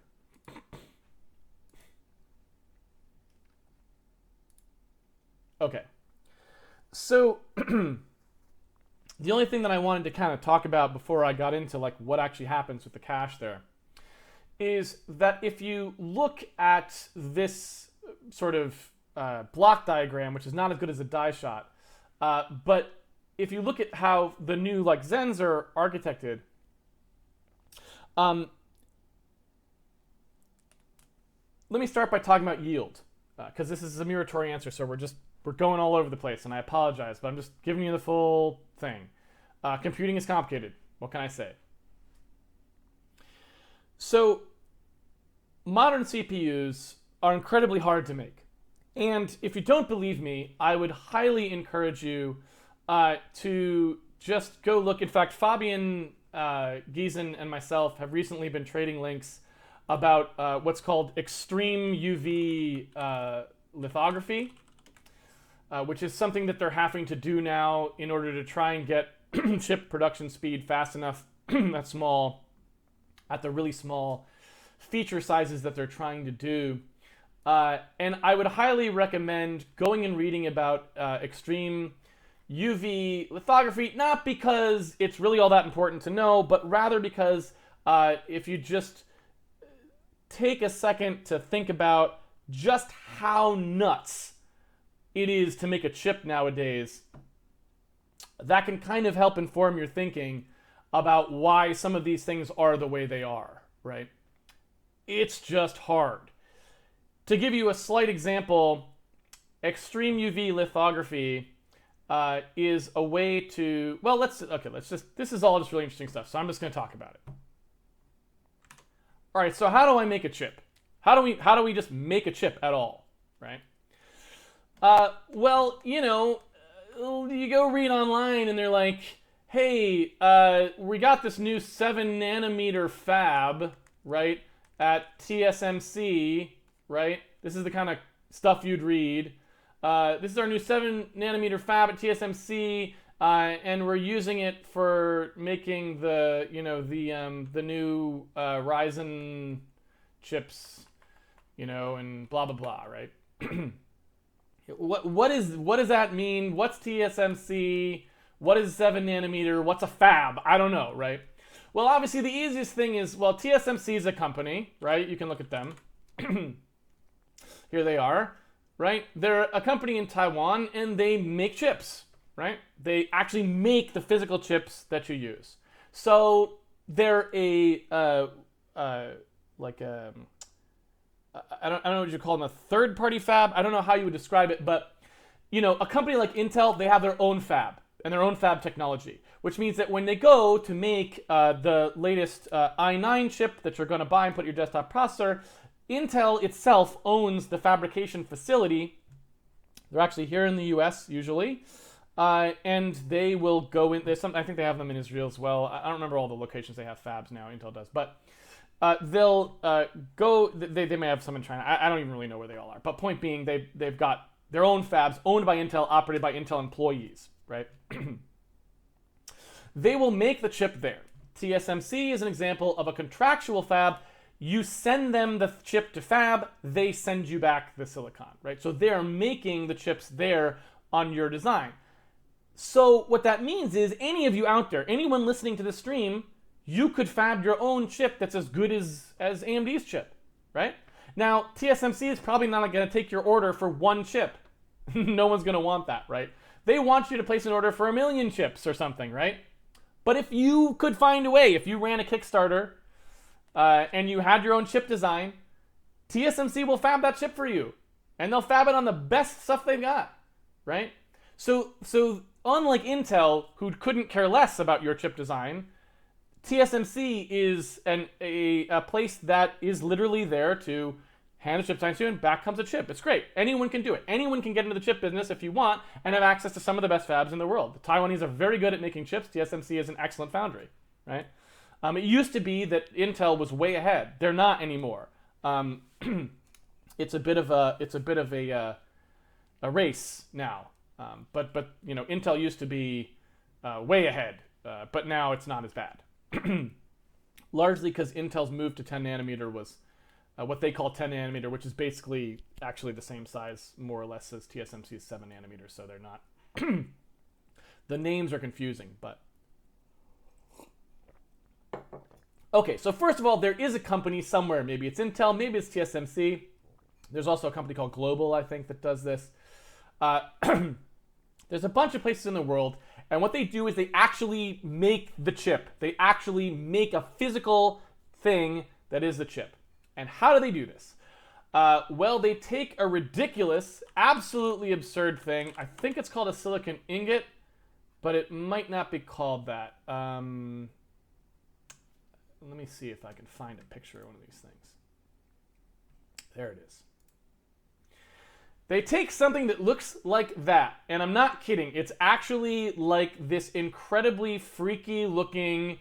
It looks like somebody did like a rendering. It looks like when they first introduced reflection mapping into video games, it looks like that. That is what it looks like. It's bizarre, right?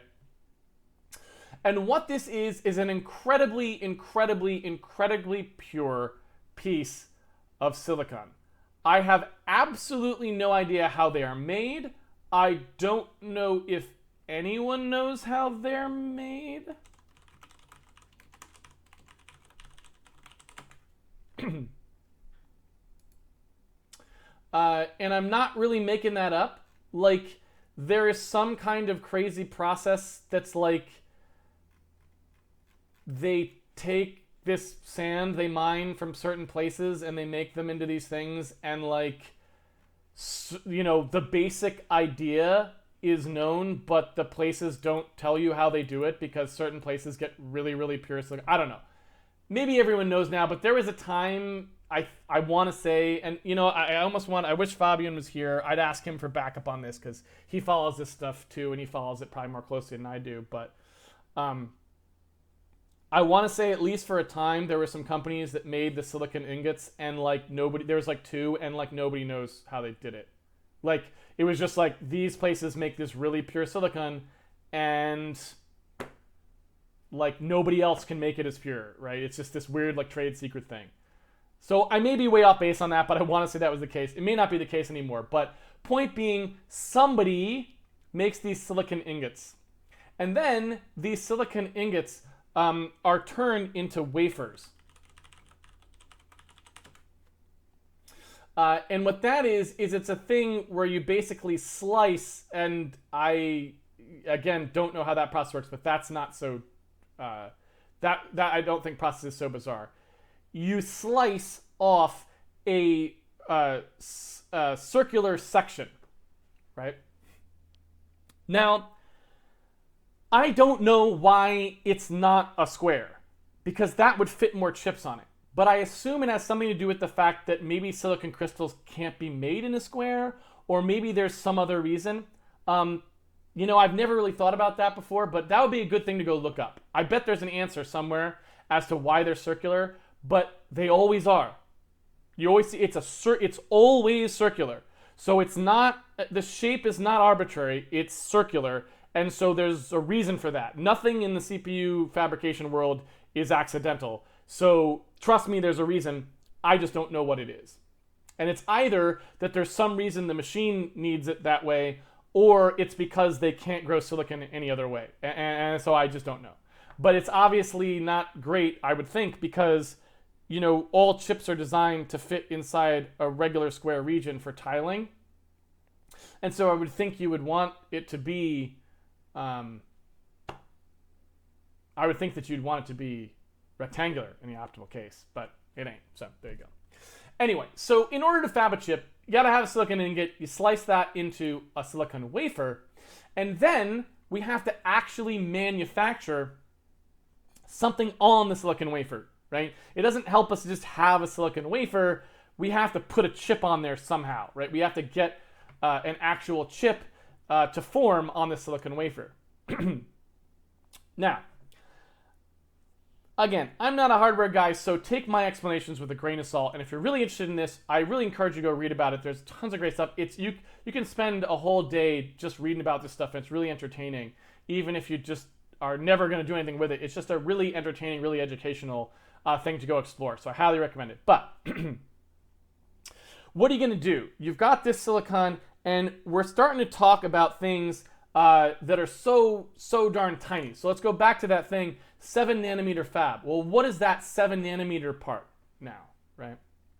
Well, 7 nanometers is some name they give to a particular process where you can put things onto the silicon where the smallest detail, measured somehow, and we'll get to that hand waving in a second, measured somehow, is 7 nanometers across. Okay? So you'll see different claims. Intel currently claims to be on 14 plus plus, I want to say. They're trying to go to 10 nanometer and then 10 plus and 10 plus plus. You'd think I'm making these up when I say these things. It's like C++ or something, right? But Intel Fab Roadmap, I swear I am not making this stuff up, right? Right? They're on 14 plus plus right now. They wanted to be on 10, so this is what they wanted. They wanted 10 to be here. It got slid out to here. Where is it? This is what they wanted, right? They had wanted to be on 10 nanometer, what they're calling 10 nanometer in 2017. They totally failed. It was a disaster. It didn't work at all. And so they had to basically slip out. And so this is what they're trying to do now. They're trying to do 10 in 2019, 10 plus next year, 10 plus plus in 2021, at which point they're hoping 7 nanometers on scale, 7 plus, 7 plus plus. Now, you may look at this and say, well, if TSMC's on 7 nanometer now in 2019, what the hey? They're not going to be on 7 nanometer until 2021. Aren't they way behind? No. The reason is because what you pick for that nanometer, it could be anything. How big is one transistor? How big is one gap of one transistor? How big is the this, the that, right? If you're a chip guy, you know what all these things are. I'm not. But the point is, different people measure it in different ways. And so it's very much like any kind of tech marketing speak. It doesn't mean anything. It's just a label they put on a fab. And what you really care about most of the time is something called transistor density. And now maybe that's a little bit wrong, but what you're really talking about is how much can I fit in a particular unit of space, right? And so if you look at the transistor density, that's really a better measure of what we've got here. And you can kind of see, here's a graph for 1971 to 2011. You can see how many transistors we're packing in there. And you can see it's a pretty linear progression on a logarithmic scale, right? So this scale is not linear. You can see it going up by tens, not linear at all there, right? That's to that gap to there. This should only be 190, right? It said it's a million, so you can see it's a logarithmic scale. So that's that doubling that Moore's law curve you hear about. So this is a logarithmic scale, so it goes up linearly. And you can see they just keep trying to pack more transistors in there over and over and over, right? So that's what you're really looking at more, is that transistor count. And so if we look at 7 nanometer transistor density versus Intel 10 nanometer transistor. And so if we just combine, if we like kind of look at these lithography processors, I'm not sure where a good place to look at the table would be, but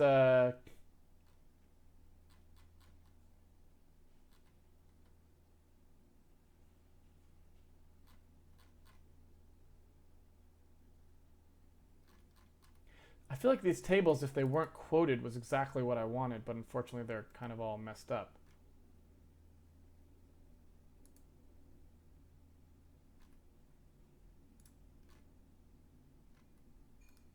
So I guess I'm sorry, just offhand, I'm not sure exactly where to find the transistor densities of the various fabs.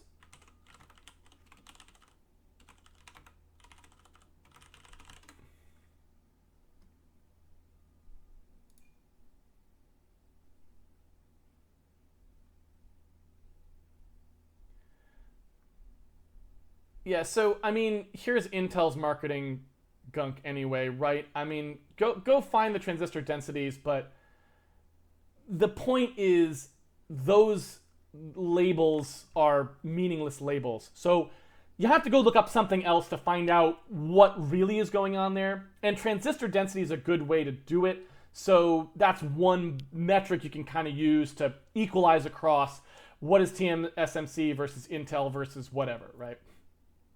But anyway, bringing it back around. When we're talking about actually fabricating one of these chips, what we're talking about is we have a particular process, and that process is a series of machines and steps that we go through in order to produce an image of a trace, a series of lines on the silicon, features on the silicon, that will then be able to have electricity flow through it to do the thing we want. It produces the actual chip, the integrated circuit on that silicon. And the smaller the feature size that process can produce, the more we can pack into the same space. The more we can pack into the same space, the less power is consumed, the faster it could run at the same power because it has, the electrons have less distance to move, right? Or however you want to look at that. And so we're trying to shrink it down because we get more performance or more power savings every time we do. And so when we look at something like a 7 nanometer fab, a 10 nanometer fab, whatever we're talking about, what we're talking about is a specific configuration of machines that will take a silicon ingot into a silicon wafer, into a machine, put the stuff on it that needs to get put on it, and kick it out. And then that thing on that wafer is the chip we use. Now, those wafers are huge. You saw them and they're like that big. So it ain't one chip per wafer. It's lots of little chips, and then we cut them out, right? So what happens is a fab, silicon ingot comes in, we chop it into wafers, the wafers go into our machines, the machines image the chip, chips on there, we take the wafer out, it's got tons of chips, we cut up the chips, and now we have the chips, and we sell them to you, right? No. Problem is, some of the chips won't work. They just won't work. Why won't they work? Well, let's talk about the actual fab process and why stuff doesn't work. Okay. So in order to fabricate a chip, when you're talking about something like 7 nanometers as a feature size,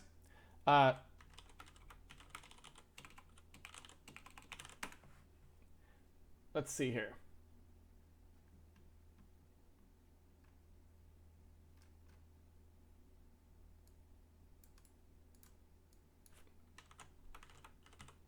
Can this do this for me?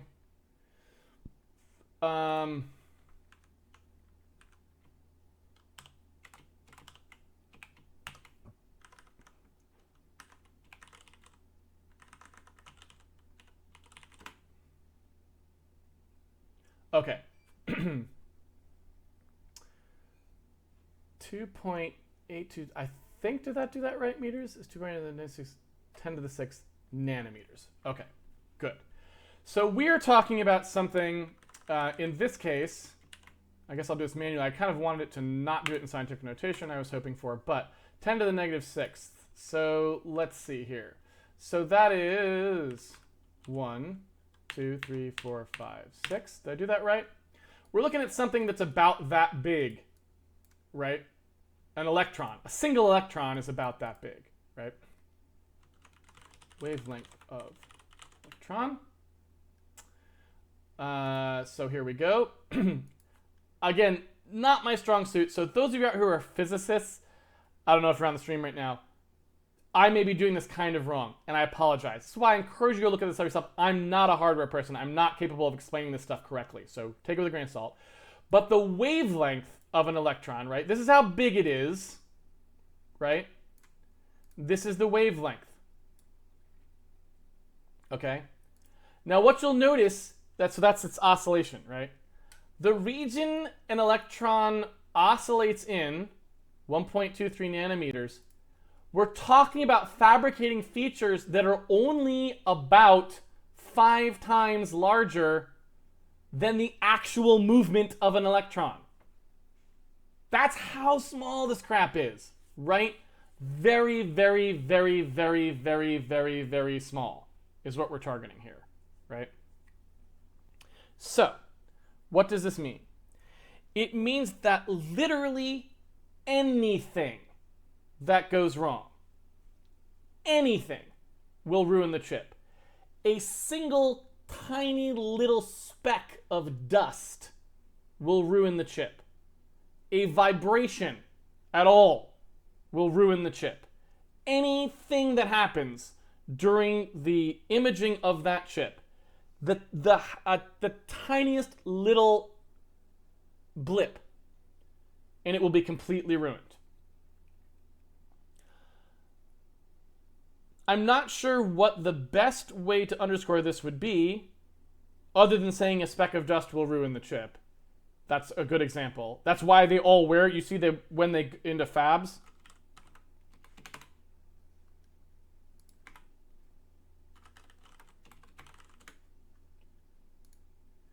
This is what everyone looks like. Because any piece of skin that flaked off, dandruff, a piece of lint from your clothing, that will ruin the entire batch, right? And so everyone is basically asked to wear, it's not a hazmat suit, but it's not far, right? And so it's so sensitive. Another way to look at it would be,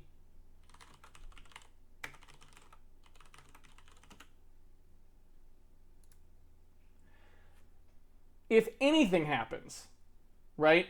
This is a 0.07 second power outage. Anything, an entire months of chip output, because they go through these stages of production, can be ruined. It's so precise. It's so precise. Okay? And so, again, it's just so important to understand. So let me just walk you through, we were talking about this extreme ultraviolet lithography.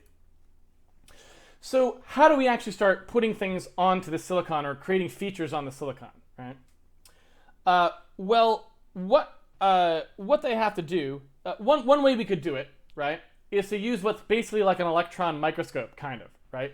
We could shoot focused electrons in a beam, and we could literally etch out the entire chip, right? Almost like a television used to do with the scanning CRT. We could literally carve into the thing, with literally just, it's thinking like a laser cutting things, right?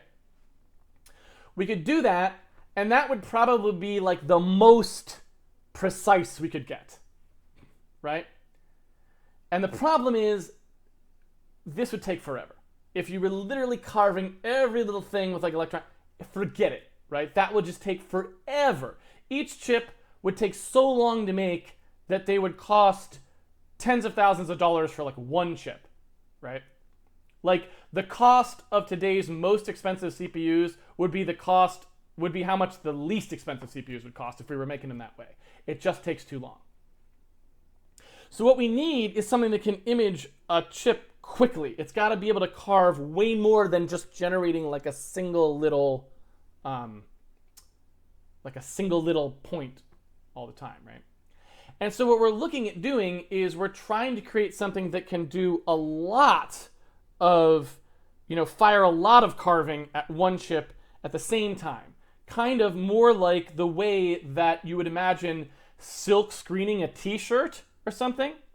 So you end up with something that's called a mask.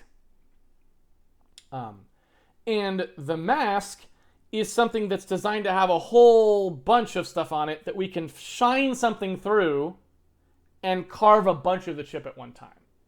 So it really is a speed issue. If you went to a hardware guy today and say, I'm gonna pay you $1 billion and I want you to fab at 5 nanometer for me, They could probably just say, sure, no problem. I can make one chip at 5 nanometers. It's no problem. We've been able to do that forever, right? But it would take a huge amount of time and energy and expense to do it, because they'd have to do it in like one of these ways that would, be very slow in carving. So fab technology is not just about, can we make something that small? The answer is, of course we can. We are good enough to do that now. The problem is it's too friggin' slow, right? Okay, so what is extreme ultraviolet lithography? Well, extreme ultraviolet lithography is trying to make wavelengths of light that are very narrow, right? So we want again, because the wavelength of the light is going to determine what kind of feature it can cut. If it's wildly oscillating hugely, that's going to be only be able to cut fairly large features. If it's more narrowly oscillating, it can cut much more narrow features, right?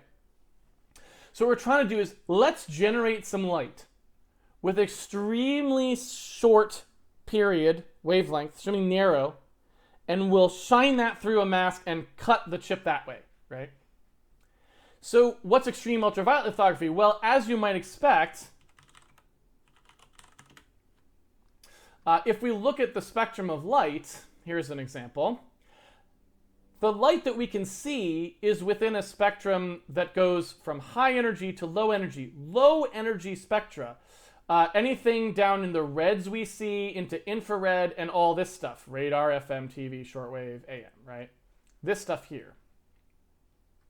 That stuff is wide. You wouldn't want to cut a chip with radar because the beams are huge, right? But the other side, the purples, where we stop seeing purple and can't see it at all, and it goes up into ultraviolet. UV light is perfect for cutting.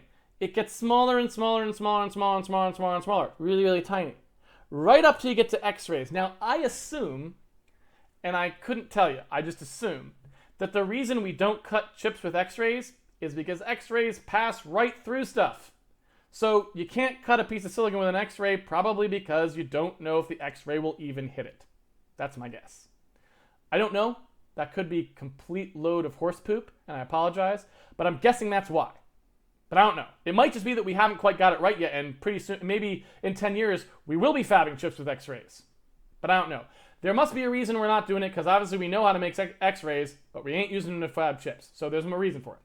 But what we are doing is we're trying to get like right up to there. So extreme ultraviolet is like trying to fab a chip with a wavelength of light that is almost an X-ray.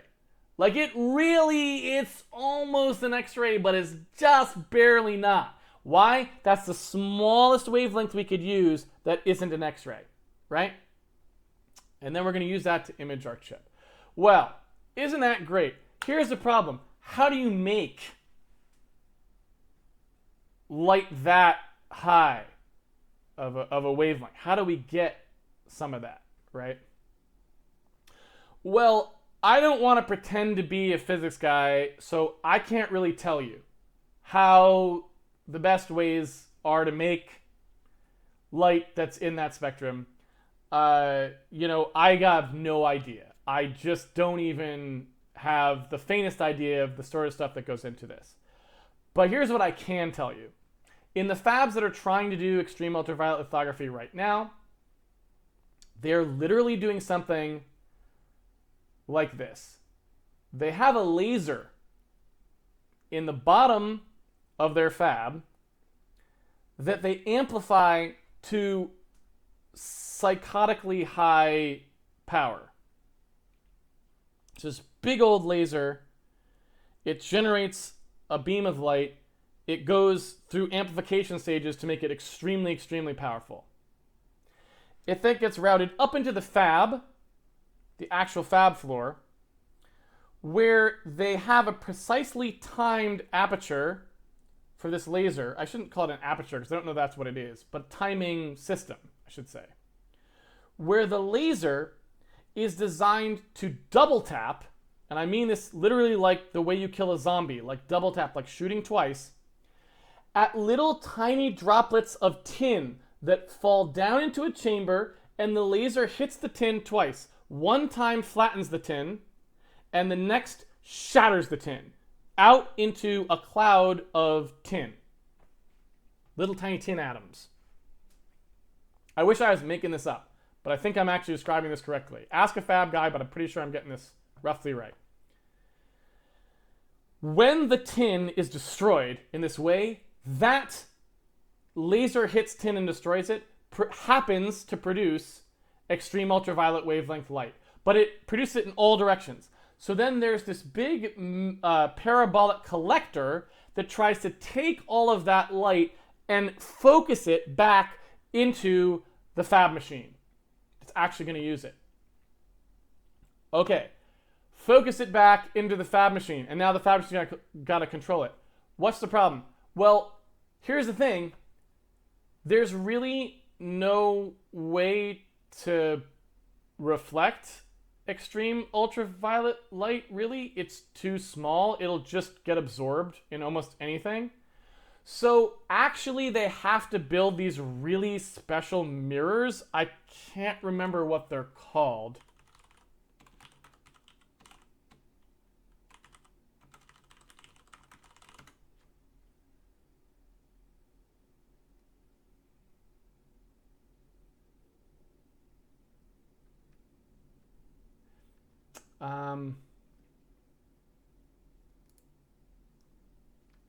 I'm sorry, I just can't remember the name.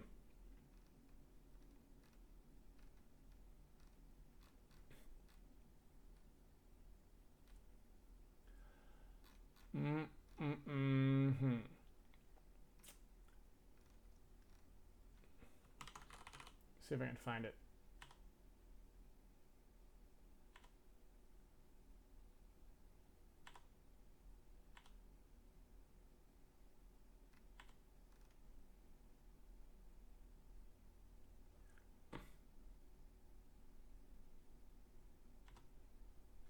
So I'm sorry, I can't remember how you build these mirrors, but they're called something like a Murphy mirror, or they have this weird name that you have to use. There's a couple different kinds I think you can use, and they use a particular one.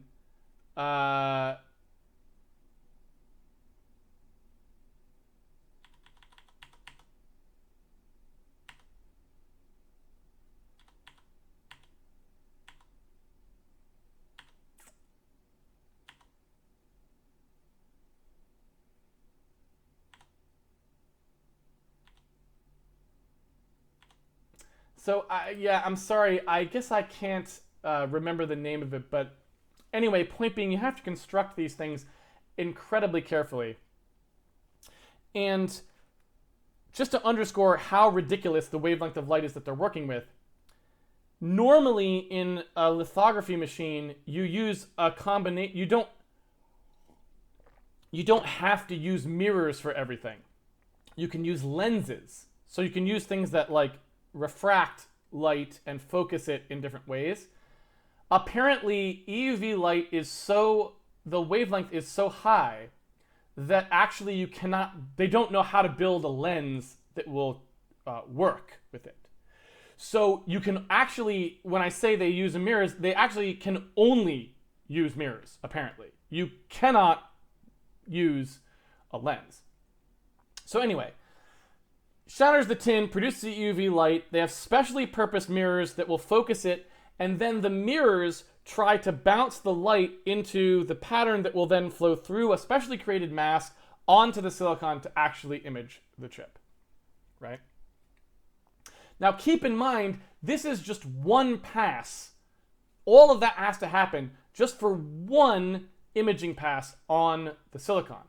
Typically, you actually end up having to do multiple passes onto each piece of silicon to lay down different features. And the reasons for that will blow your mind even more.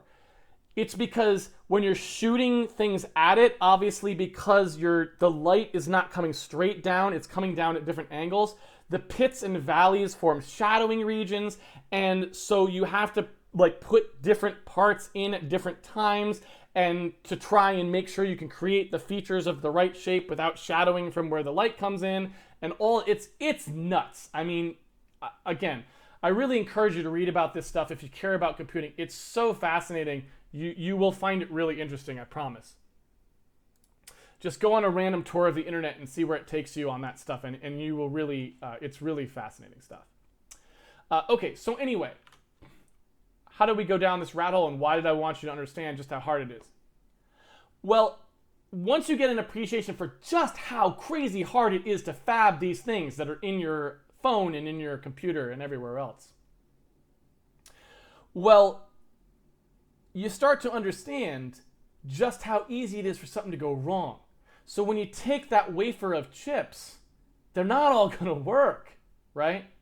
You're dealing with such precision engineering, the kind of which we cannot relate to at all in the software world. Any little tiny defect, and that chip won't work. What that means is one of the biggest things that a fab has to care about after that first thing, which is how fast the chips can be made, so that fab speed, is what's called the yield. The yield is one of the most important parts of fab technology, and it's like once we image one of these wafers that has 50 chips on it, how many of them will work? How many of them will actually work? And for those that don't work, can we fix them, right? Because sometimes you can go in and correct a defect, and then it's not a wasted chip. So that yield is a hugely important factor, and that's a percentage. 25% yield, right, means 1 out of 4 chips work, right? That's low. You would not want to see a 25% yield. All right. So if you imagine the defects are distributed on a chip, right?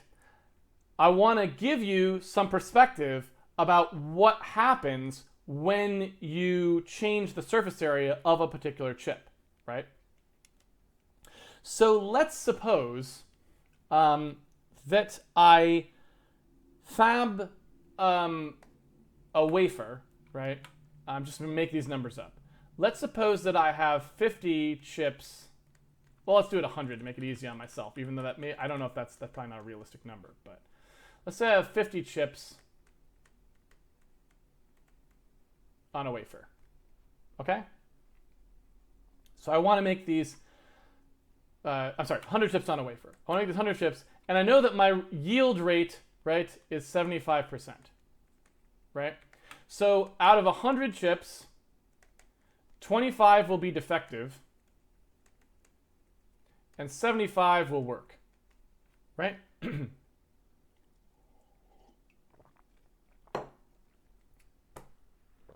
That's just what's happening. So off these roll from the production line.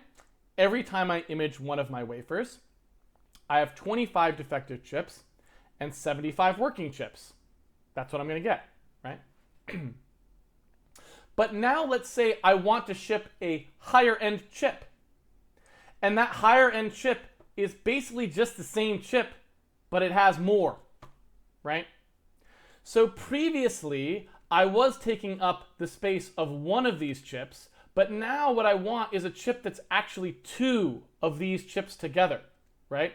So I'm doing a bigger chip, but it's gonna have more cores. So each of my chips before had 8 cores, now I'm gonna make it twice as large, but it's gonna have 16 cores, and I can sell it for more money. That's why my enterprise customers will pay more than twice the cost for this, right?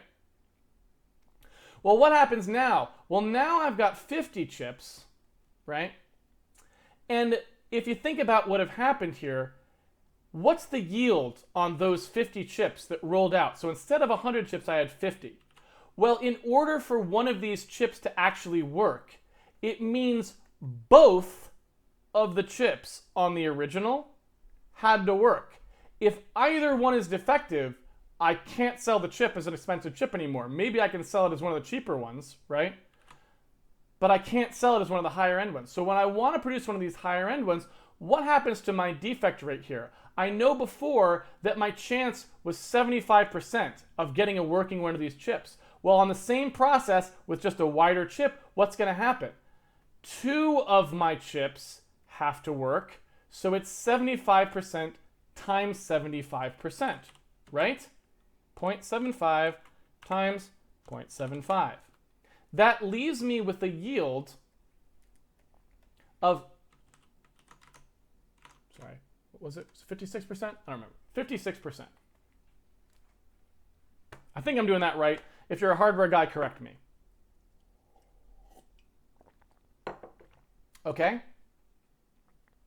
So when I do one of these wafers, right, and I started with 50 chips I was going to fab, I'm only going to get 25, best case, probably 24 chips out of this. But look at what had happened up here. I had 75 working chips, and 75 divided by 2 is 37. So if I could have just taken this run of 100 before, if I could have just taken the 75 working chips and welded them together, rather than having to count on them being next to each other and working, my yield went from 24 chips out of a 50 chip run to 37 chips out of a 100 chip run for the same wafer size, right? So it's hard to overstate just how much better this is. It's not 2x, but it's close, right? It's like 1.5x, 1.6x, what is it? Something like that?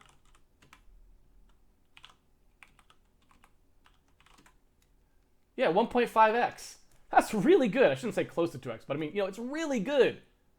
Oh my God, right?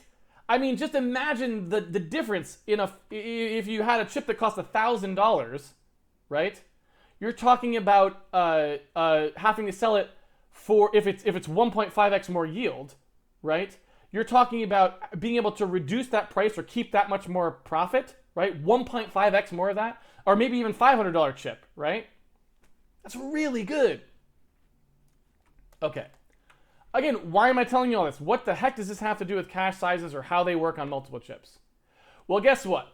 This is exactly what AMD did. Okay? They literally did what I just said here.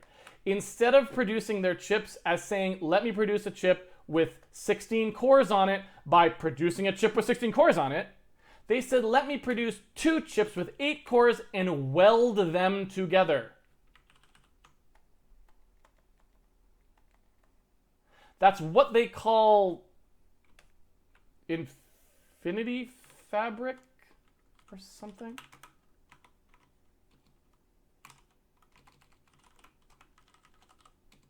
They got some stupid name for it.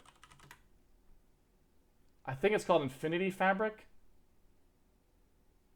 Maybe that's not what it's called.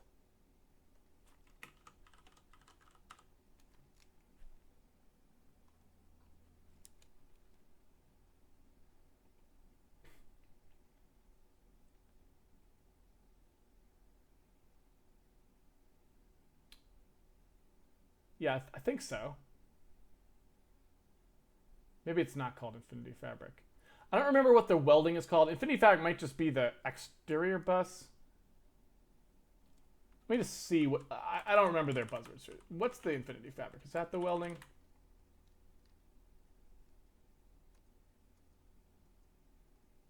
All right. Clearly I can't click on that. There we go.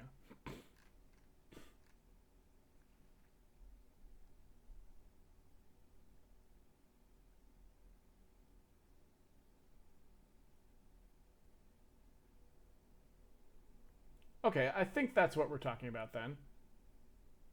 Yeah, that looks right. But anyway, who cares what it's called? Point being, that's what AMD does, right?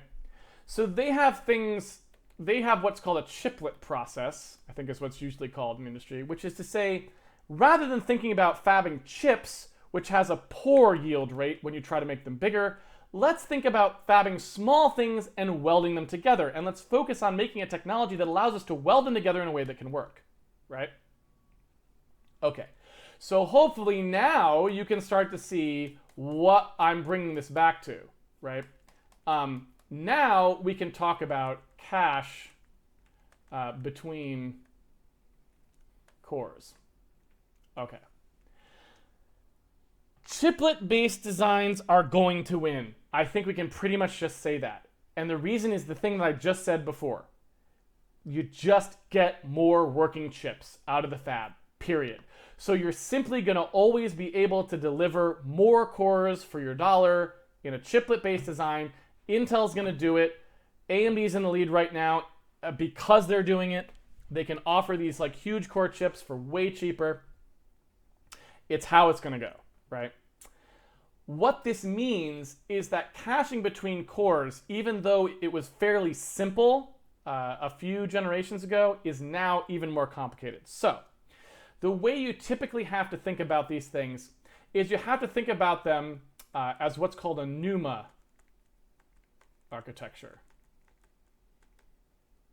A Numa architecture is a non-uniform memory access architecture.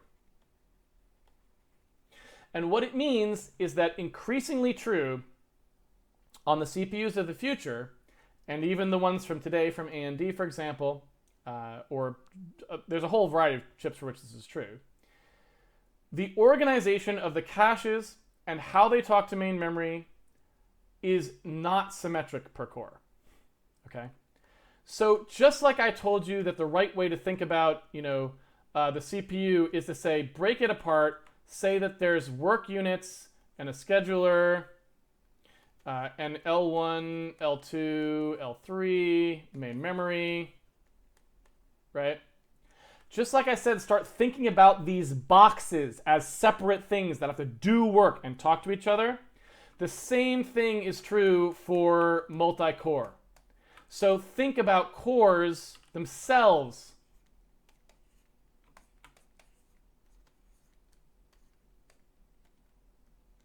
as being scattered around. Here's my cores, right? Memory's out here somewhere. Maybe memory's out here. Maybe it's easier for these two chips to talk to this bank of memory than these two chips, right? Maybe this part of the L3 is closer to these chips and this part of the L3 is closer to those. Maybe the L2 is shared between these two chips and the L2, right? Who knows? But what you have to start getting comfortable with, if you actually care,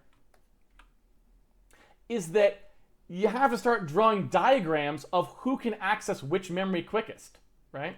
And what happens on, for example, a Threadripper, which is a highly core count but highly memory constrained chip, I believe it actually starts looking something like this. And forgive me if this diagram is not great, but I believe it looks something like this.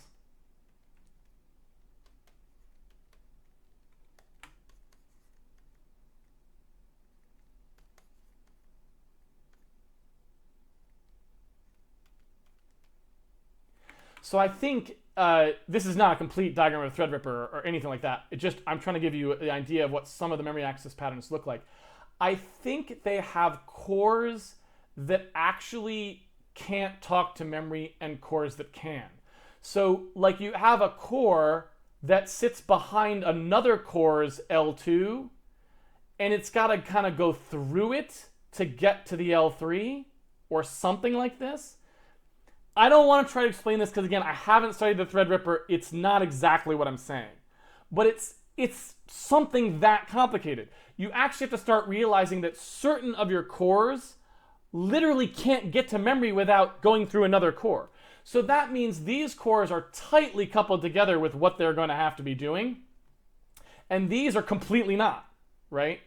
And so, again, Numa, non-uniform memory access, you have to start getting into thinking into, okay, I got to learn, if I really want to get the maximum performance out of the chip, I got to learn where these caches are, how big they are, which cores they're attached to, and what the cost is for moving memory between them, right?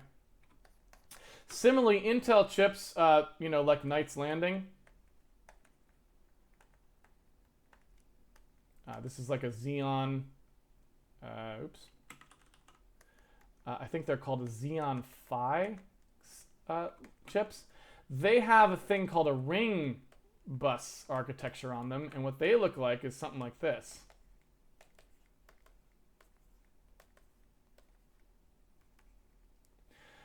So here's my cores: 0, 1, 2, 3, 4, 5, 6, 7, 8, 9 cores. I don't know how many cores I have. They go around in like a bucket brigade. So the time it takes core 8 to talk to core 4 is like drastically more than the time it takes for 8 to talk to 9. Because it like stuff goes in this order always, right? These are like not gonna work. I don't think anyone's pursuing ring bus architectures anymore, but at least I don't think. But that was a real thing. So you had like actual like motion of the memory information in kind of a circular pattern. Anyway, so you need to know Numa, right? That's one thing. You need to start understanding where the caches are, how they're arranged, and which cores talk to which caches and how. And then and memory banks as well, because you can have multiple memory banks too. Especially on multi-processor systems, you'll have like certain physical processors are closer to certain memory banks, and they need to talk to each other to send data from either banks across, right? So Numa, very important. Start to learn the block diagram of your system. But then you've also got another thing which is called MESI.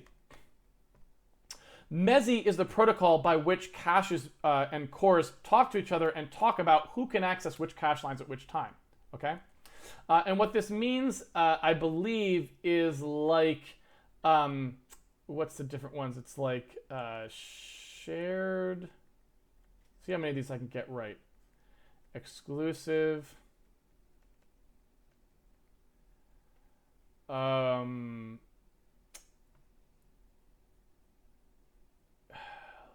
mutated and I don't, let's look it up. I should remember these by now. I never do. Modified and invalid. Yeah, I knew it was something like that. Okay, invalid and modified. Okay.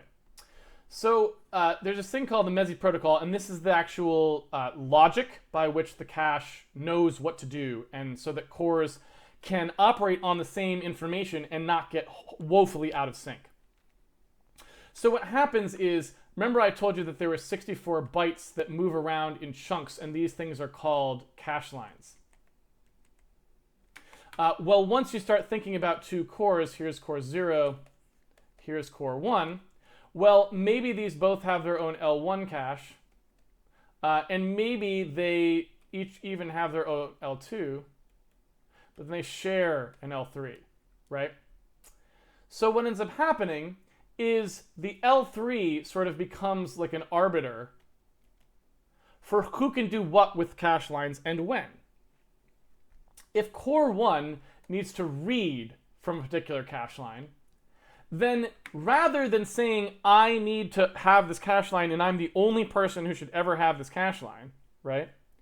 Maybe core 0 also needs to read from a particular cache line, and it's the same one. So we're both going to read from cache line A, right? We would like both cores to be able to do that. So what we do is we have the concept of a shared cache line, which is to say both of these people say, I'm just going to read, so we can share this cache line, right? And when we do, we mark it with an S, right? It is shared. What does that mean? Well, it means if I need to modify the cache line now, I can't really necessarily do that because I know core 1 is using it as well, right? Or somebody else is. That's what that shared mark means, right? So what we need to do is we need to have a way of invalidating that through the cache. So what will happen is if core 1 now needs to do a write to that cache line, that means core 0 better not use it that way anymore because it's stale data. So what happens is it says, I need this line exclusively now, right? What that will do is that will propagate out. It will wait. It will allow core 0 to basically take core 1 to take an exclusive lock on that cache line. And so that will force this into an invalid state of the cache line, right? What that means is now when this person needs to read it, it will have to go back and get it because it knows that it's wrong. Now, I don't actually know the complete transition diagram for how these work inside the cache, but it's probably in here, right? Yeah, here you go. The permitted states of the cache line can be each of these things, right? So if I modify a line in the cache, someone else has to mark theirs as invalid, right? If they mark it as modified, I've got to mark mine as invalid, and so on. That MESI protocol here, oh, this is the thing I wanted, the state diagram. The MESI protocol tells you what the states of the cache lines will be and how they will be moved through. And that is exactly how your processor is thinking about how to move the caches around. So if you want to understand what happens with multiple cores, you need two things. You need to understand your Numa, understand what diagram the cache, how the caches flow throughout the cores, and you got to understand MESI, how the caches will invalidate each other's, how the cores will invalidate each other's caches such that they can maintain write consistency, right? And so when you're programming for multi-threading, that becomes very important. You don't want your cores to have to keep stealing each other's cache lines for exclusive writing. So you want to try and maximize the degree to which cores that do writes are writing the cache lines other people aren't trying to use, right?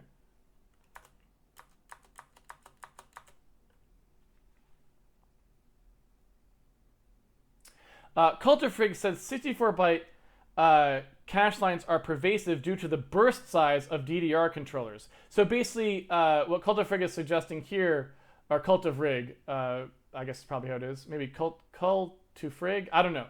Culturefrig is saying is that DDR controllers want to send things in 64-byte sizes, and hence you want cache lines to be that size. Makes perfect sense. Again, I don't know enough about hardware to say. But that would make perfect sense, right? ARM also moved from 32 bytes to 64 bytes. So yeah, so I guess so everyone's on 64 bytes now, I guess.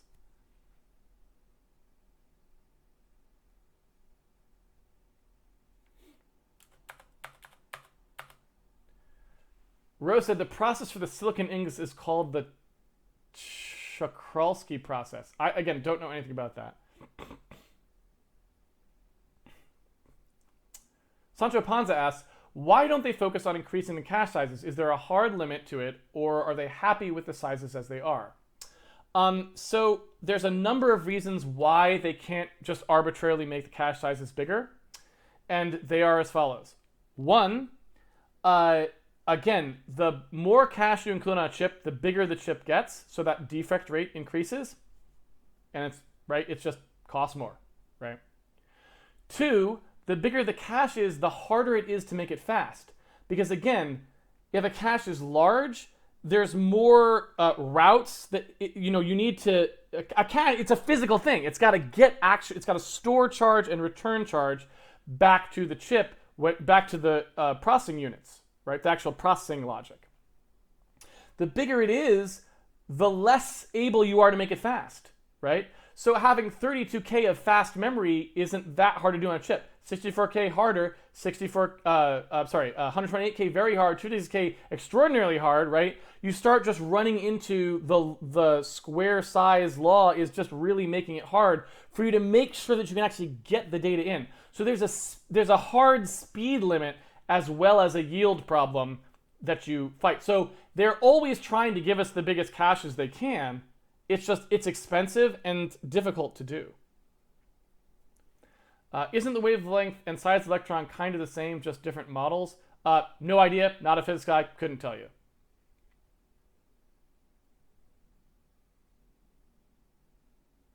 Oh, Printf Armin said they had the privilege of wearing a bunny suit is that what you're saying at Infineon?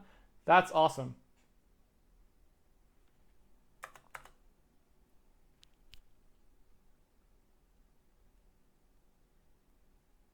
Kuber Caleb says if the probability of failure for one chip is PF and the probability of failure of two combined chips is denoted PFC, then PFC is 2 times PF minus PF times PF.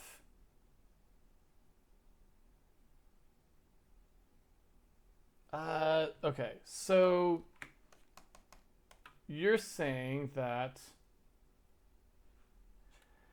if the probability of failure of one chip is PF, then PFC is 2 times PF minus PF times PF. Okay. So I only did this one part here. Wait, why is this the case? You're going to have to explain it to me, though. Because I'm not sure why that would be.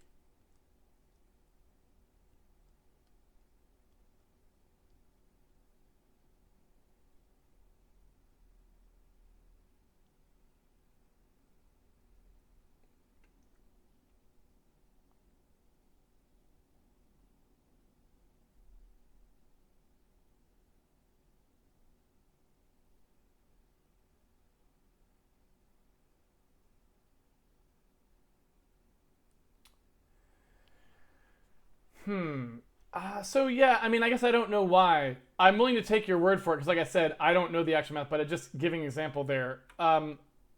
Because shouldn't it be the case that if we imagine defects being placed on the die, isn't the chance that I end up with a defect on one of the two chips just going to be the same as it would have been for one of the chips? I don't quite get it. But I guess maybe it's because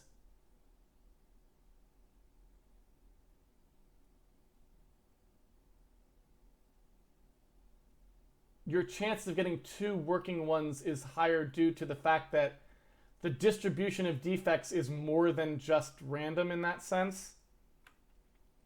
Let's see if I can work that out.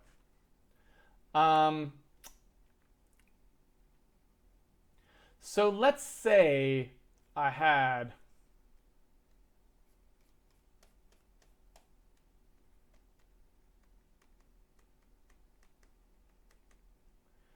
um, 8 chips on here, right? 1, 2, 3, 4. Well, let's do 10. 1, 2, 3, 4, 5, 6, 7, 8, 9, 10. Let's say I had 10 here. And I was saying that I had a 75% chance of getting a working chip, right? So what that means is I've got, well, I guess that's bad because I'm saying about. So let's say I have an 80% chance. So 8 of my chips will work, right? I'm expecting to have 8 work and 2 fail, right? So that means that there is a defect on there are 2 defects that will fall somewhere in this chip. And so I'll get like 1 here, and I start to get like 1 here or something like this, right? And so these 2 chips will be out, but my other chips will still work, right? So assuming that I then change to taking these chips 2 at a time, right? So now I'm saying I've got A, B, C, D, E, only 5 chips that I'm manufacturing. Then what are the chances, I guess, that that these chips work?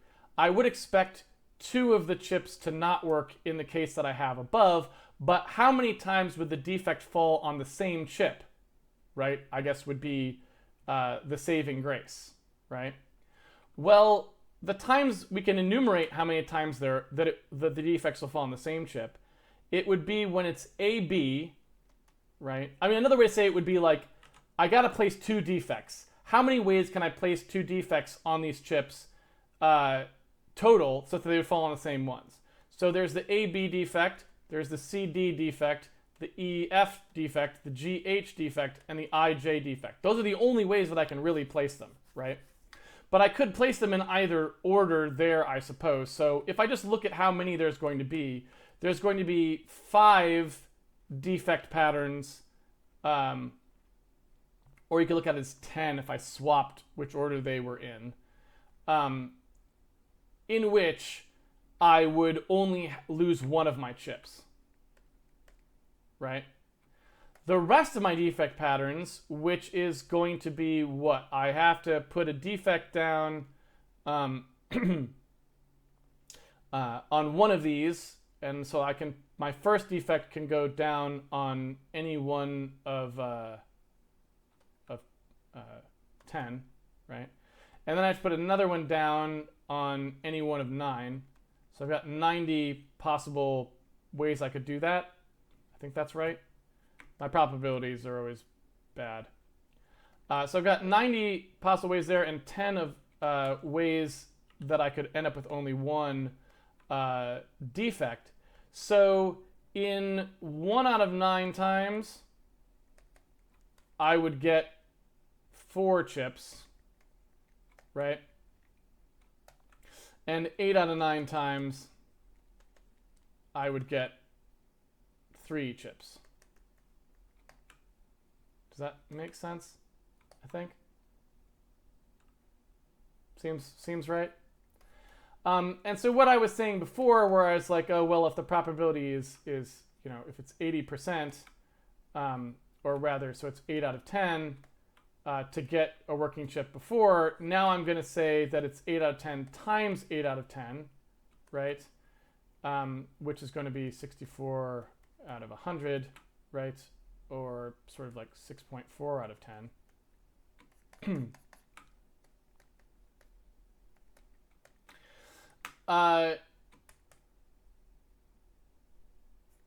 So I think that's roughly what I'm talking about here. So 6.4 out of 10. I guess I really want to know what this thing is out of 9, though. So that's not quite as good, since I'd like this denominator to be the same. But I'll just divide them out and see what I get. This is not great math here, folks. This is 0.11. This is 0.88. This is 0.64.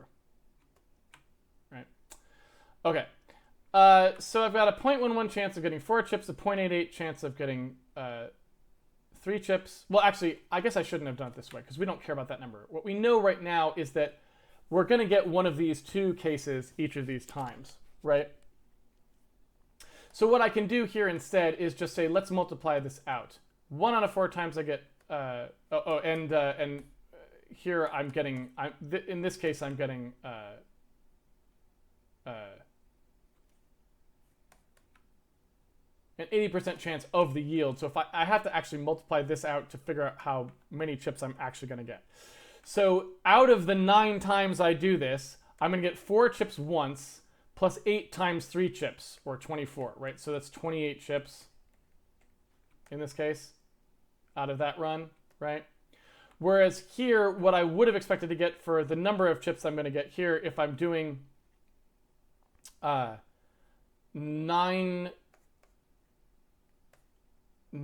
batches of 5 chips at a 0.8 times 0.8 failure rate, I'm expecting to get 28.8 chips, or 28 chips. Are you sure I'm wrong? I must be missing something. So why is that the case?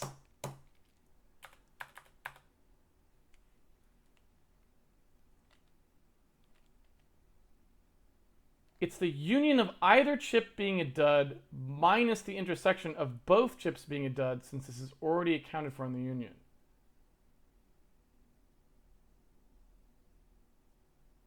Okay. All right. Well, anyway, point being, my math is too weak and I'm too tired right now to really work that out. But I will take your word for it that that's actually the equation is actually supposed to be this for the defect rate. So I think I may have overcounted slightly. So if the probability of failure in this case, like we were saying before, I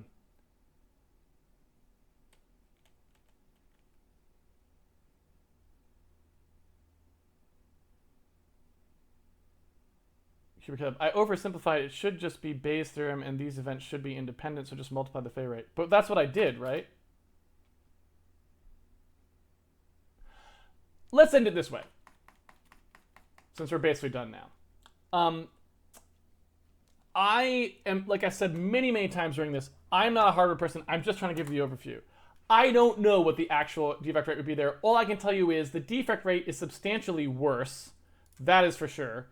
If you're trying to fab a larger, pristine chip versus smaller chips, you can combine the working ones together after you already know they're working, right? And the reason, like I said, is kind of obvious, even if you don't know the exact details, because that's not what we do here on Handmade Hero. Because yeah, you can first fab smaller chips, see which ones work, and put those together. And if your way of putting them together is more foolproof, doesn't have as high a defect rate, then you get a win, right? And so that's, where that comes from. All right. So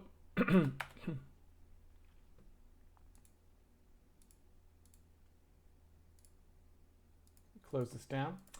That ended up being a handmade chat. We did not do any programming today, but that's okay. Sometimes we don't. So I'm going to wind it down. It's been fun chatting with you. We will not actually call this day 545. This will not be a Handmade Hero Day. This will just be a handmade chat about caches. I'll be back next weekend to actually do some programming. And then on that weekend, we will not be chatting. Instead, what we'll do is we will use our new entity structure where we actually use some caching, but that was not the CPU kind of caching, to start improving our entity system and our lighting system. So that's what we're going to be doing next week on Handmade Hero. I hope you'll join me for that. Until then, if you do want to work on the source code of Handmade Hero, obviously, as I say every time, you can always pre-order it on handmadehero.org, but that's more for next weekend. Until then, I hope you've had fun discussing caching with me, and I will see you next weekend. Take it easy, everybody.